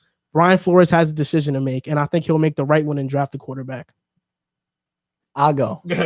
So he just said a lot. Let me preface this by saying this. If the Dolphins were not picking at number 3, this would not be a conversation. But the fact that they do have the number 3 pick essentially for free, like it fell into their laps, you would be crazy not to at least think about it. And I'm not saying they have to. I'm not saying it is the decision that has to be made. You know, Penei Sewell is supposed to be the offensive Chase Young, a can't-miss prospect except on the offensive line where the Dolphins have a weakness. So I think that would also be a great pick for them. But like you said, at number 3, you're going to have one up. Well, Trevor Lawrence is going to go 1, but you're going to have one of Zach Wilson or Justin Fields on the board. And so it makes a very interesting question. And the reason I say that is I've been an advocate all season long of, you know, making the jump to the NFL level in any season is a very difficult thing, especially in a season where, you know, he's coming off a major hip injury where he didn't play football for a year. He came into the NFL with no OTAs, no training camp, no preseason, whatever it may be. And he got thrown into a situation where I don't think a lot of people expected him to start at all this year, but they overperformed and they threw him out there because they thought he gave them their best chance to win. But what confuses me is because then you go out, you don't really let him throw the ball down the field. He out of quarterbacks that qualified within like 200 passing attempts, he was the 3rd lowest on the entire list in deep ball attempts, which is 20 yards or more down the field. They did not open up the playbook for him. And, you know, it makes me wonder, do they trust him? If they trusted him, why would they pull him out of 2 late game comeback situations? If that's your guy, you know, that's not something that you do. Even if you don't think he gives you the best chance to win in those situations, that's your guy. You live and die with him.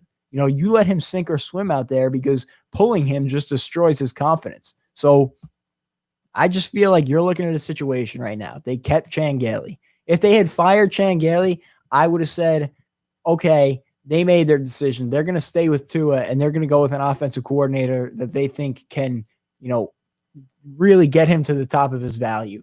But now they say they're keeping Chan Gailey. We saw what Chan Gailey did with Tua this year. The report was false. Yeah. So clearly I personally don't see trust there. And I think that Brian Flores is a great coach. If he didn't agree with what was happening, he wouldn't let it happen. So I don't think there's trust in that Dolphins organization that he is the guy they thought he was. And as much as I would like to see him with a full offseason, with an NFL season under his belt, with that experience, getting another year of health, getting just that year in the NFL, get his feet planted, learning the offense, whatever it may be, the Dolphins are in a position where they're ready to win now. So they would be better served by a quarterback that's ready to go right now. And I think you're crazy if you don't consider a quarterback at number 3 overall. Do I think they go quarterback? I honestly don't know. This is one of the I debated on this back and forth because, like I said, Sewell is supposed to be a generational talent on the offensive line, which is a position that they need help, which makes it just as much of a difficult, choice to make as having Zach Wilson or Justin Fields on the board makes it. Because if you didn't have such a good tackle prospect on the board, I would be pretty confident they draft a quarterback, because I would say that's one of their biggest positions of need, right up there with offensive line. But it's going to be a very interesting decision. And I do not envy Dolphins fans for that one reason. They're going to have to hear about this speculation all the way until April. And I don't think that anybody outside of the Dolphins organization themselves knows what they're going to do in April. I have a few questions for you, young man. You too, you can chime into it. So you talked about how you feel like Tua is not the answer, and you feel like with the quarterbacks coming in, Zach Wilson and Justin Fields, you feel like those two are ready to go. They're more ready to go for Miami for the near future, correct? I think they have more potential than Tua. But at the same time, do you think Tua was given the proper weapons to succeed in Miami? Because I feel like this season was a surprise for everybody in the sense that nobody's seen Miami going 10-5, 10-6. So do you think maybe built with the proper, like you said, because they have cap, they have draft picks, do you think put in the proper players, get the proper weapons, you think Tua can thrive? Because you said it, Jimmy G is a game manager, but Jimmy G holding them back, they still went to a Super Bowl. And missed the throw that cost them the game. Absolutely. But still, they went to a Super Bowl. They went as far as you can go in a season. So with the proper weapons, and even then, Jimmy G doesn't have many weapons. Offense, he has a great run game, but on the receiving side, he doesn't have many. So I'm saying if you get weapons around Tua, like good weapons, sorry, sir, you get weapons around Tua, do you think maybe the situation will look a lot better and he will look better in that situation? Look, I said it. I think that he could be a good quarterback if you flood him with talent. Of course, he'll be a good quarterback. And no quarterback that's drafted high usually is put in a great situation. Josh Allen a couple years ago wasn't. Baker his first year wasn't. Sam Darnold wasn't. You look at Josh Rosen, definitely wasn't his first year either. So the reason why it's kind of different with Tua is because he wasn't drafted into a horrible organization. This team is changing the culture. They were a playoff team. They were a playoff team. And 10 wins in other seasons gets you in the playoffs. And it's not like they don't have talent. I was like going to say, Myles Gaskin is probably one of the best receiving backs in the NFL. Mike Gesicki is a top 7, top 5 tight end in the NFL. Devontae Parker, oh my gosh, Sam Darnold would have loved to have him. Preston Williams is not a bad option. Yeah, he got hurt too, but even a guy that Dolphins fans laugh at, like Jakeem Grant, he might be a punt return specialist, but he's a very fast receiver. So they don't lack talent. They have that talent. And in my opinion, I don't think you go tackle. I think you have to go receiver, just because I think Tua's skill set. Really? I think Tua's skill set is get the ball out quickly, RPOs. So you need to draft receivers that can get open quick. So who would you go, Jamar Chase? I'd go Devontae Smith, the Heisman probably runner-up winner. But what was your other question? Do you think?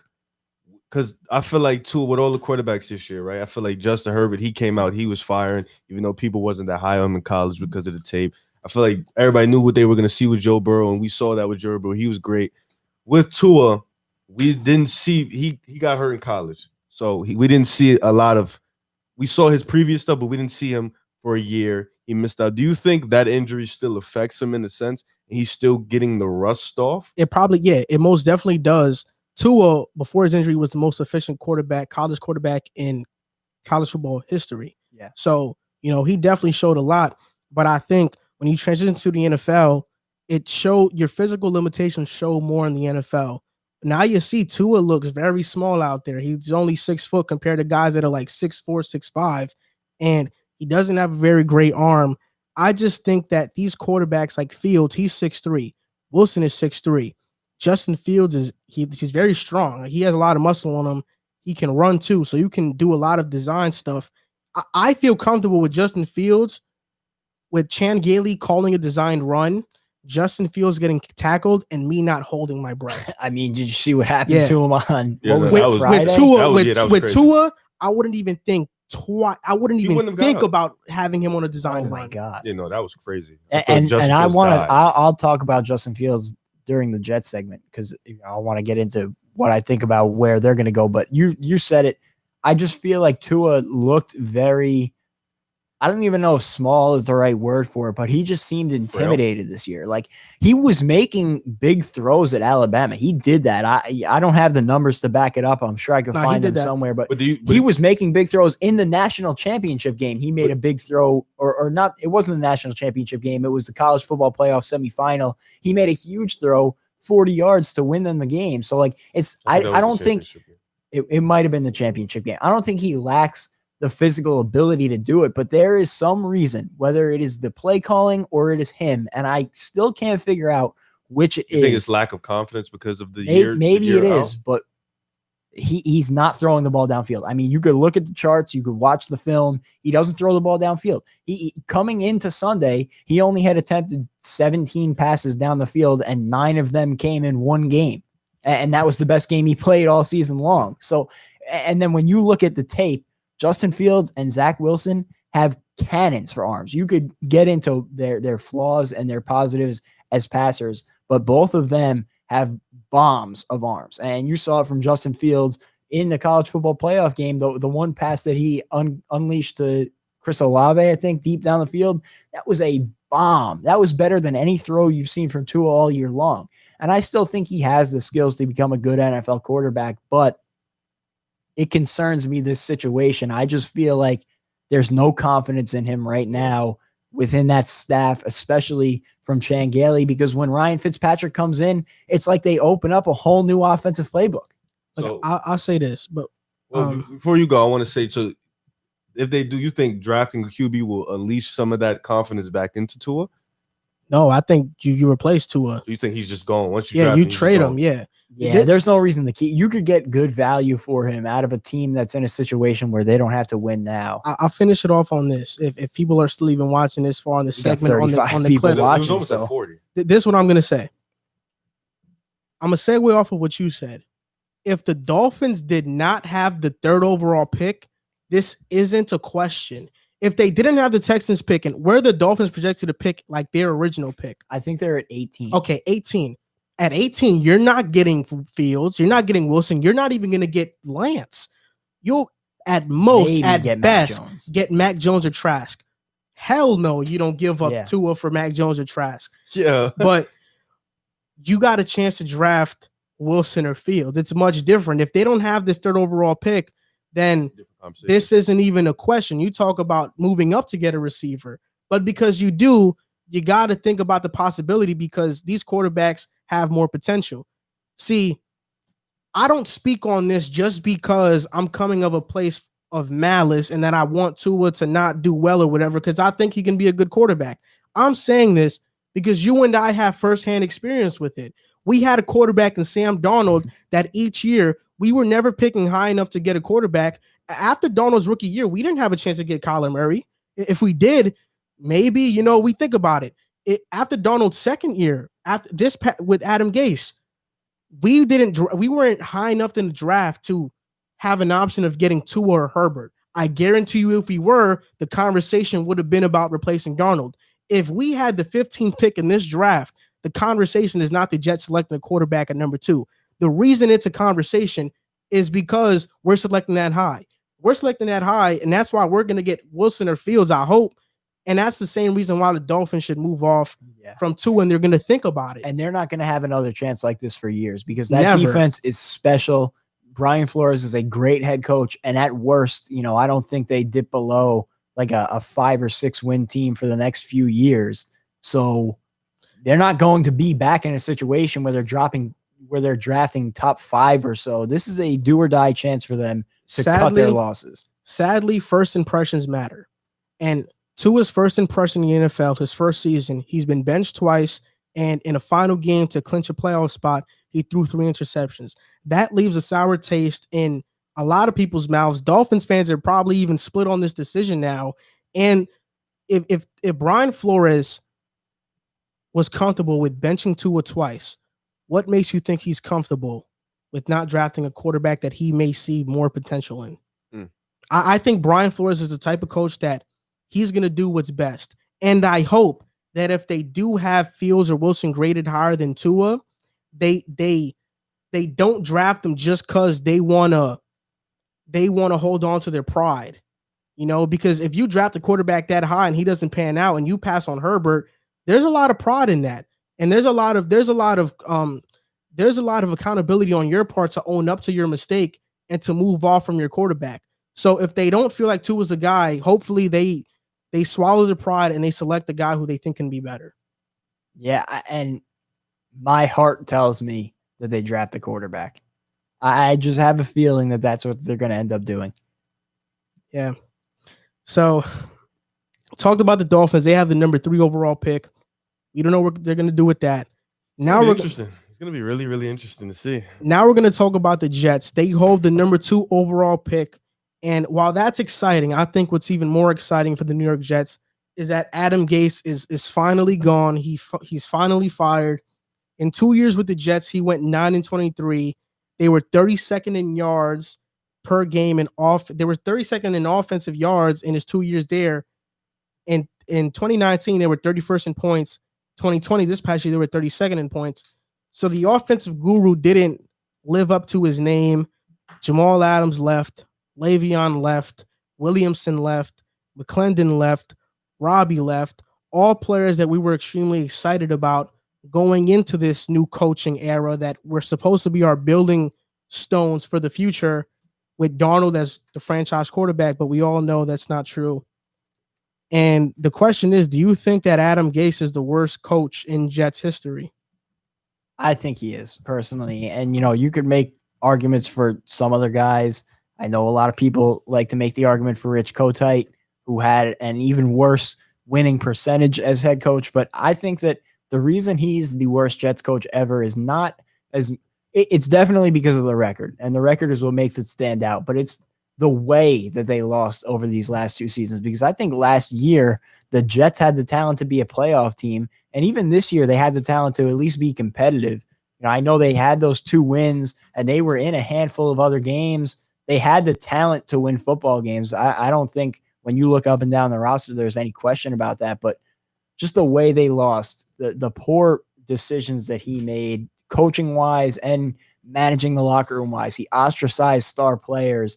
He hurt the culture that was trying to be built. And I don't think that he was the only one that had a hand in it.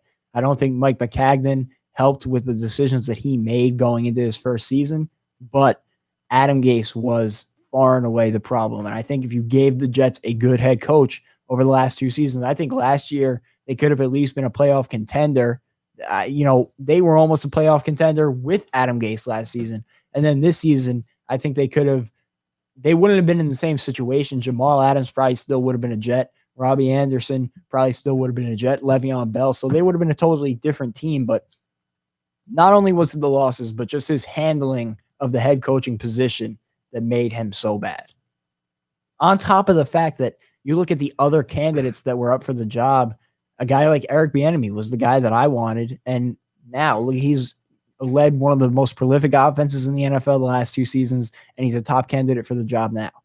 I think I'm looking like you can go off records, but Gase has only been there 2 years. You guys had a 7-9 record with him, and then you were 2-14.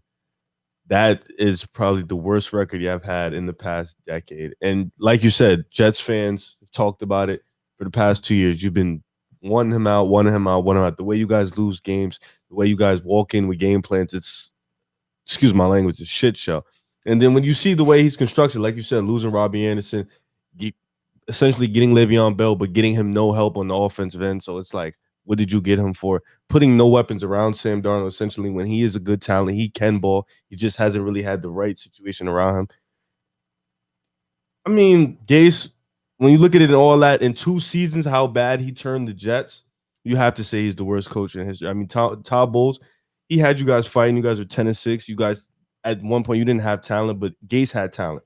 And when you have talent and you don't win, it looks bad on the coach. It can't be looked on the players. It has to be looked on the coach. And when you have talent like you guys did with Robbie Anderson on them, you don't win. Got to be Gase, man. Got to be Gase. I mean, Robbie Anderson became a 1,000-yard receiver with the Panthers. And I imagine the receiving core of Robbie, Mims, and Crowder. That's a pretty damn good receiving core, in my opinion. A core that's not the bottom of the league. They're kind of middle in the pack.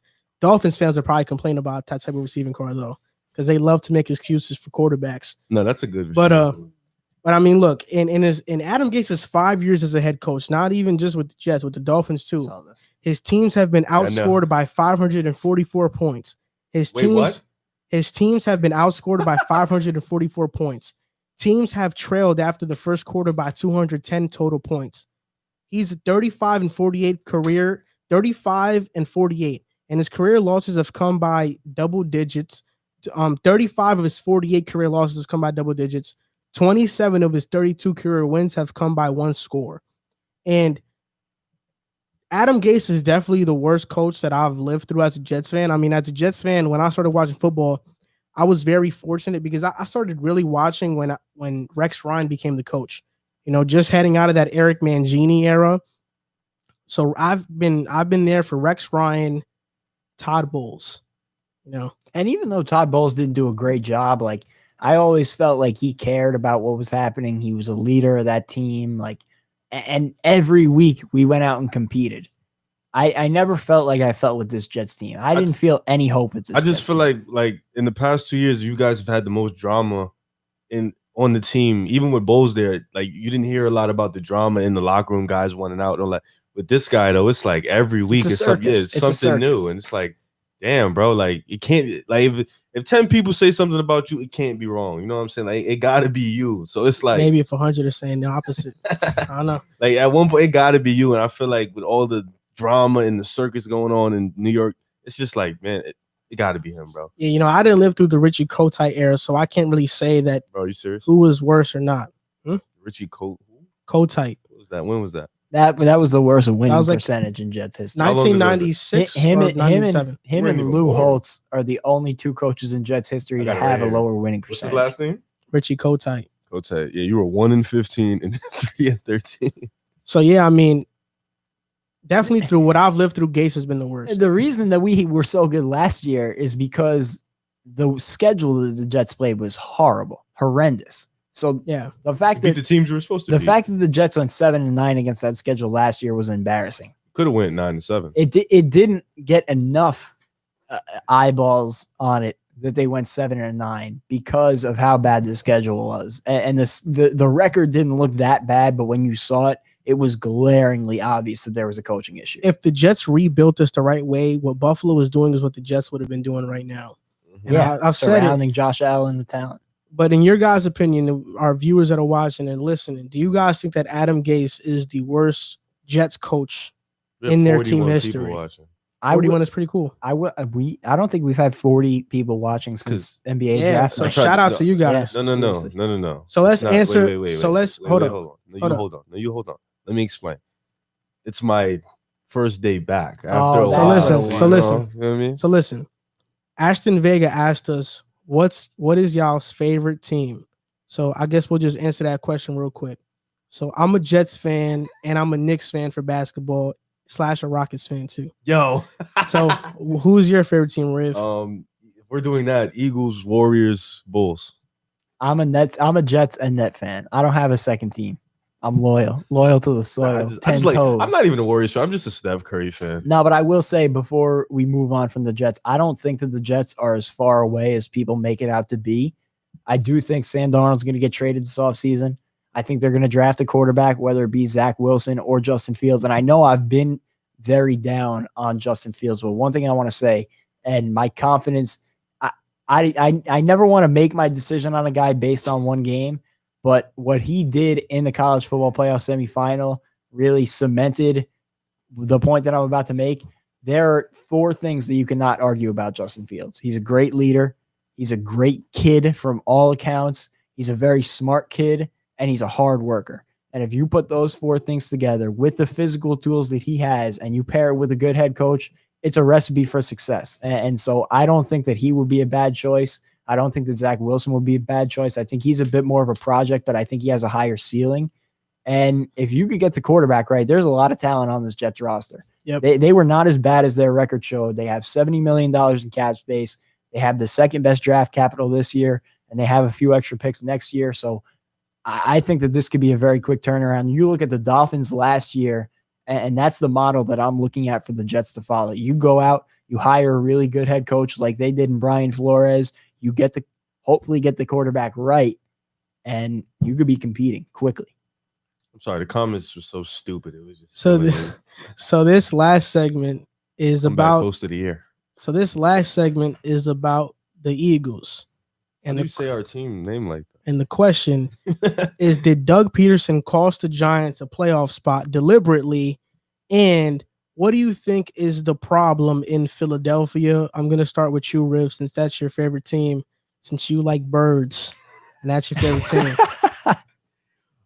No, yeah, absolutely. He definitely did. And it's not I don't look at it as a bad thing. I think he just wanted a lower draft pick. I think he feels like what we need. I think the smart thing we're going to do is we're going to go receiver.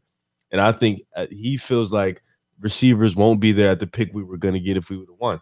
So I think he did throw away that game because there's no way you sit there and you put Nate Sudfeld in the game. You say, I think we're going to win. It's no way. It's no way in hell. We could have won that game with Jalen Hurts. Nate Sudfeld, he's not that good.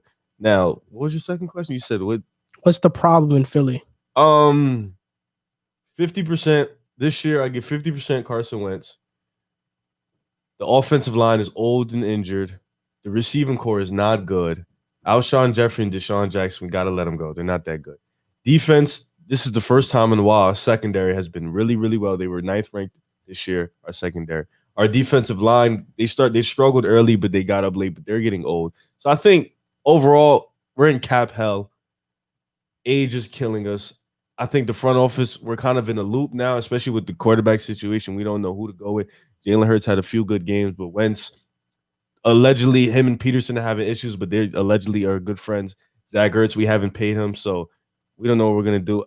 It's going to be a bad couple of years because we're in cap hell, but I think overall, the whole problem is from top to bottom, front office, offensive line, defensive line, everything. Listen, and what's happening to the Eagles is what happens to teams not named the Patriots that go on to win or make the Super Bowl because you got to spend a lot. You look at the Rams, they don't care about trading picks. They don't care about giving out contracts. They give out whatever. And now we see them that they're kind of in a situation where they're stuck. And the Chiefs might be in a similar situation once they don't have any money to give anybody because Patrick Mahomes is making so much. And you look at the 49ers now dealing with injuries.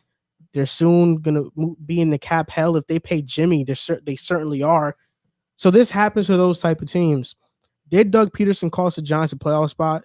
I'll say in a sense he did. The Giants cost themselves a spot at the playoffs because they sucked the entire season. That's why. They had a good stretch of games, which is cool. But in reality, if they would have won 7 games, they would have been in the playoffs. So, I don't think it's too much to ask for a playoff team, to win 7 games. This dude just called me a lover of birds. But this what I think is everybody knew on the Eagles that he didn't want to win the game. You see that once Nate Sudfeld went in the game, there's a clip of Jalen Hurts on the sideline mouthing that this isn't right. You look at Jason Kelsey on the plays. He didn't even block for Nate Sudfeld. And what I think is so irresponsible of Doug Pederson to do this, I think it was irresponsible because, one, you should be wanting to see what Jalen Hurts has as a quarterback. But I also think it's irresponsible because I think Doug Pederson's play calling has been bad all year. This game in particular, you put Jalen Hurts out there in a position to fail. And not only that, outside of Jalen Hurts, when you put Nate Sudfeld in the game, a guy who has been on your team for a couple of years, and let's be honest, might be his only shot ever to get some real playing time in a regular season game. You completely sabotage him and sabotage his opportunity. And now, based off this, people might not even want him anymore. Not saying that they wanted him before, but you gave him a false opportunity. You didn't give him a real opportunity. You sabotaged him. And in Philadelphia, I think the problem is Doug Pederson. I think his play calling has been awful all year long. And if Philadelphia makes the decision to move off from Carson Wentz and keep Pederson, that's the worst decision they're ever going to make, because Wentz is going to succeed and strive in another environment. And Pederson, on the track that he's on now, will not be the head coach in Philly in about 3 to 4 years. That's what I'm saying. Is this Joel right here saying that? Look, wow. Look, I'm fair. I'm not a very big fan of Carson Wentz, but when I see something is not going right, then I put on my Captain America uniform and I come to save the day, and I come to give my 2 cents on things. But that's what I think. I think Doug Pederson has mismanaged his team the entire year. Well, I'll start out with the first question, and my Giant fan friends are not going to be happy with me at this. The Eagles did not lose the Giants a playoff spot. The Giants lost the Giants a playoff spot. They won 6 games. So you can't complain about what anybody else did on you missing the playoffs when you won 6 games. You could have very easily made the playoffs if Evan Engram doesn't drop a pass for a first down against the Eagles with 2 minutes to go, and they don't march down the field and score in those 2 minutes. You could go back. There's a bunch of different situations where the Giants could have clinched the playoff spot themselves, but they just weren't that good of a team. Nobody in the NFC East was that good of a team consistently this season. I think the Washington football team has put it together the most, but the Giants cannot blame anybody else for them not making the playoffs. It's their own fault. They have nobody else to blame.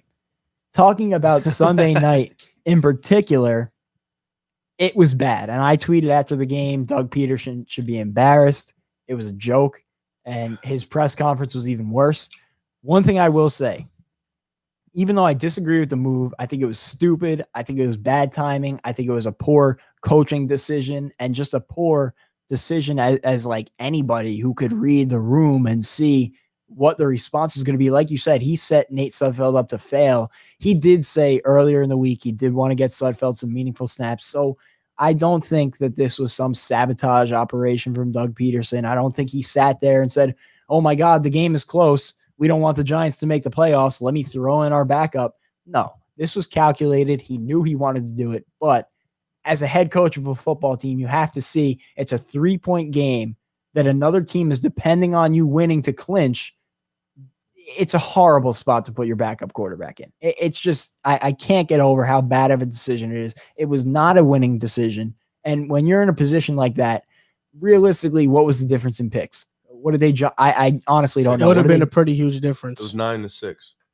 9-6? 9 or 6. 9 or 6. I was hearing that they could have dropped to like 13th. If it was 9-6, it's not that big of a difference. At that point, you should be playing. It's not like it was a difference between Trevor Lawrence and Zach Wilson or Justin Fields. You should be playing to win the game. And as a result of him not doing that, it seems like by all accounts, he has lost the locker room there, which is going to be a problem moving forward. Forget about just this weekend or this offseason. It's not going to blow over. And the problems there's a bunch of problems, but I think it starts with Doug Pederson, because when you talk about Carson Wentz, your $100 million man, what's the problem that we keep talking about? It's or how can we fix Carson Wentz? How can Carson Wentz get back to his MVP form? Somebody needs to coach him up. That's the one thing that you hear whenever somebody talks about Carson Wentz. Somebody needs to fix his footwork. Somebody needs to give him his confidence back.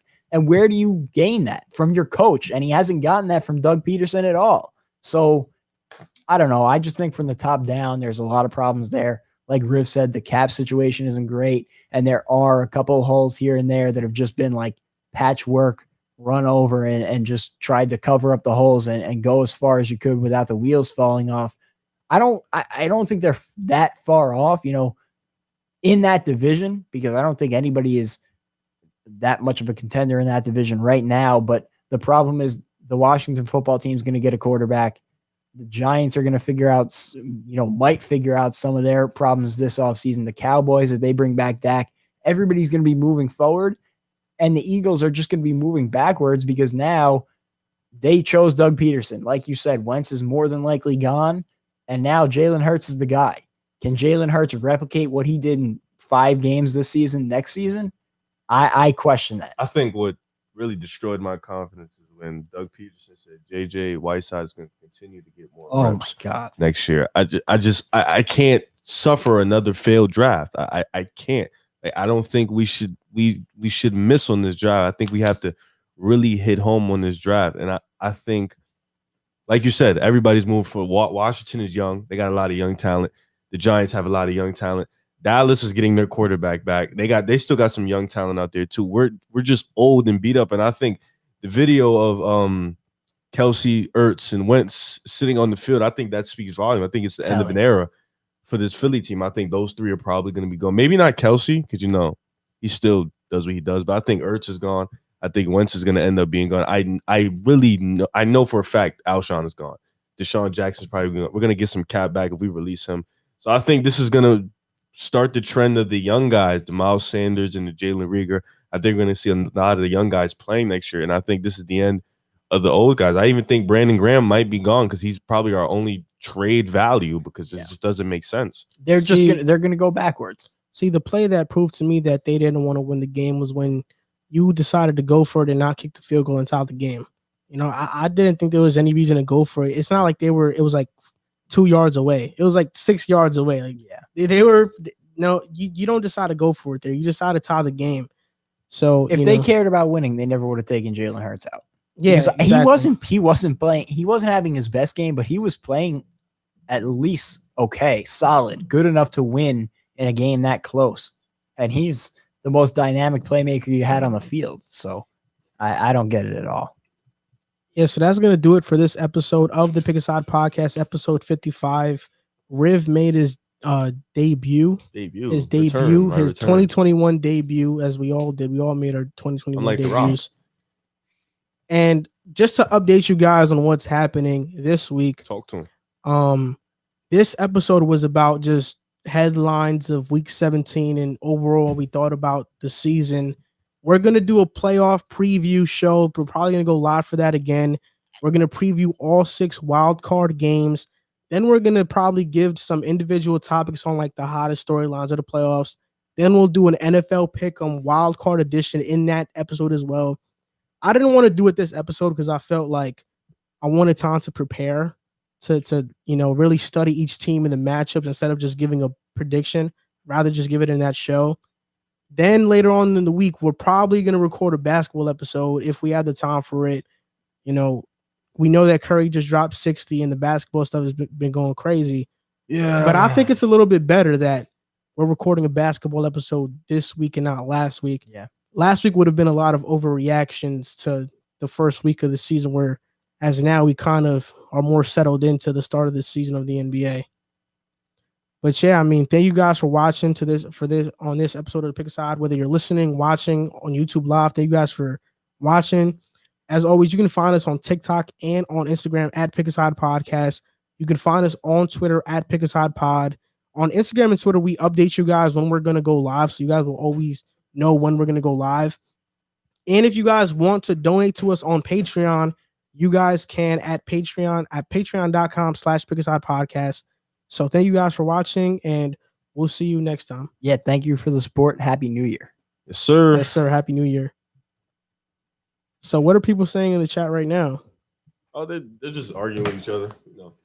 I'm moderated. I love reading the chat during the episode. Yeah, I try to skim through it. It's hard though, because I'm also pulling stuff up on, on my search engine during the episode. Like when you say something, I'll look it up. Or if I'm making an argument and something comes up and I want to look it up, I'll look it up. So it's hard going back and forth. But so thank you, Juice, for sending us your donation, bro. We appreciate it. We appreciate everybody that sent a donation. I'm pretty sure Apex sent a donation earlier in the chat. We appreciate you guys for donating anything. That's really huge for us. We appreciate that a lot. It's crazy, man, that people are watching our content. Yeah, it really is. It really is. And let me see. Saucy Sergio said Joe was good. What's good, bro? Where's the Greg guy? Justin Fields is going number 1. They were talking about Urban Meyer as the head coach. Yeah, I mean, if Urban Meyer, Ryan Day is the head coach, they probably maybe consider going number That would be Justin Fields. Could you imagine if they hired Urban Meyer or Ryan Day and they go there and they say the only way we take the job is if you take Justin Fields at 1? See, Drew, I agree with you if this was any other draft, but I think like Justin Fields and Wilson have a chance to be special. So that's why I kind of disagree with that take. But even if the Dolphins do get a QB, let's say the Dolphins get a good QB, they get a QB in the draft, they draft one. Even if they draft one, I don't think the Dolphins gave Tua a fair chance to succeed there. They didn't give him a fair chance, but it's just this is a rare opportunity to get another guy. Yeah, the way you're looking at it is if Tua was in this draft, would you take Tua? Or if you could redraft everybody in the NFL, are you taking Justin Fields or Zach Wilson over Tua? I don't know. Is the potential of those two guys enticing enough to move off the guy that has shown you this year a flash of what he could be? And Apex, we appreciate it. Thank you for watching and thank you for donating, bro. We appreciate that a lot. Just to let you guys know, we're going to try to do a live show where we take in callers. We have an idea of where after like marquee basketball games and primetime games, we'll probably go live or even watch the games live with you guys and taking callers like during those times. We have that type of idea. We still have to get it up and running because I have to figure out how to work the software for it. But once we get it done, we'll do that because like taking callers, it is a lot of work. We'd rather have a live show dedicated to just that instead of doing an episode like this and then taking in callers. I think it would be much better. And it's hard to fit in just like an episode like that in the middle of everything because between the NFL playoffs, with the NFL playoffs heating up, like we barely even have time to do an NBA episode. So yeah, we're strapped for time right now. So it's been tough. Yeah, like the live episodes would probably that we do like the live callers. What we'll probably do is that we'll have you guys decide the topics. So whatever you guys want to talk about, we'll probably just talk about that. Whether this is this is a scripted show that just happens to be live. So we have to, after this is done recording, I go and I edit the show. So being on for 30 minutes to an hour on live, taking in callers takes away from the editing time. Then, it is really time consuming. If the Dolphins are smart, which they are, they're going to draft Sewell. See, I think, you can go either way. Yeah, I would draft the quarterback. If the Dolphins, that's what I would do. I would draft the quarterback. But like I said, even if they don't, I think Tua can be a good quarterback. I just don't see like Pro Bowl level, superstar level quarterback, but he can still be a good quarterback and he can lead you guys to the playoffs because that defense is going to be good. Yeah, I have this feeling that they're going to go quarterback, but if they don't go quarterback, I think Sewell is going to be the pick. Yeah, so that's going to do it for this episode. We're about to go off live. So we appreciate everybody that's been watching and is still watching now. We're probably going to go live on Wednesday or I don't know, maybe Wednesday, Thursday, one of those days. But yeah, guys, we appreciate you guys for watching. And segments will be out tomorrow or later on tonight. So stay tuned for that. And thank you, Ashton, for telling us to keep it up. We appreciate it. And we'll see you guys next time.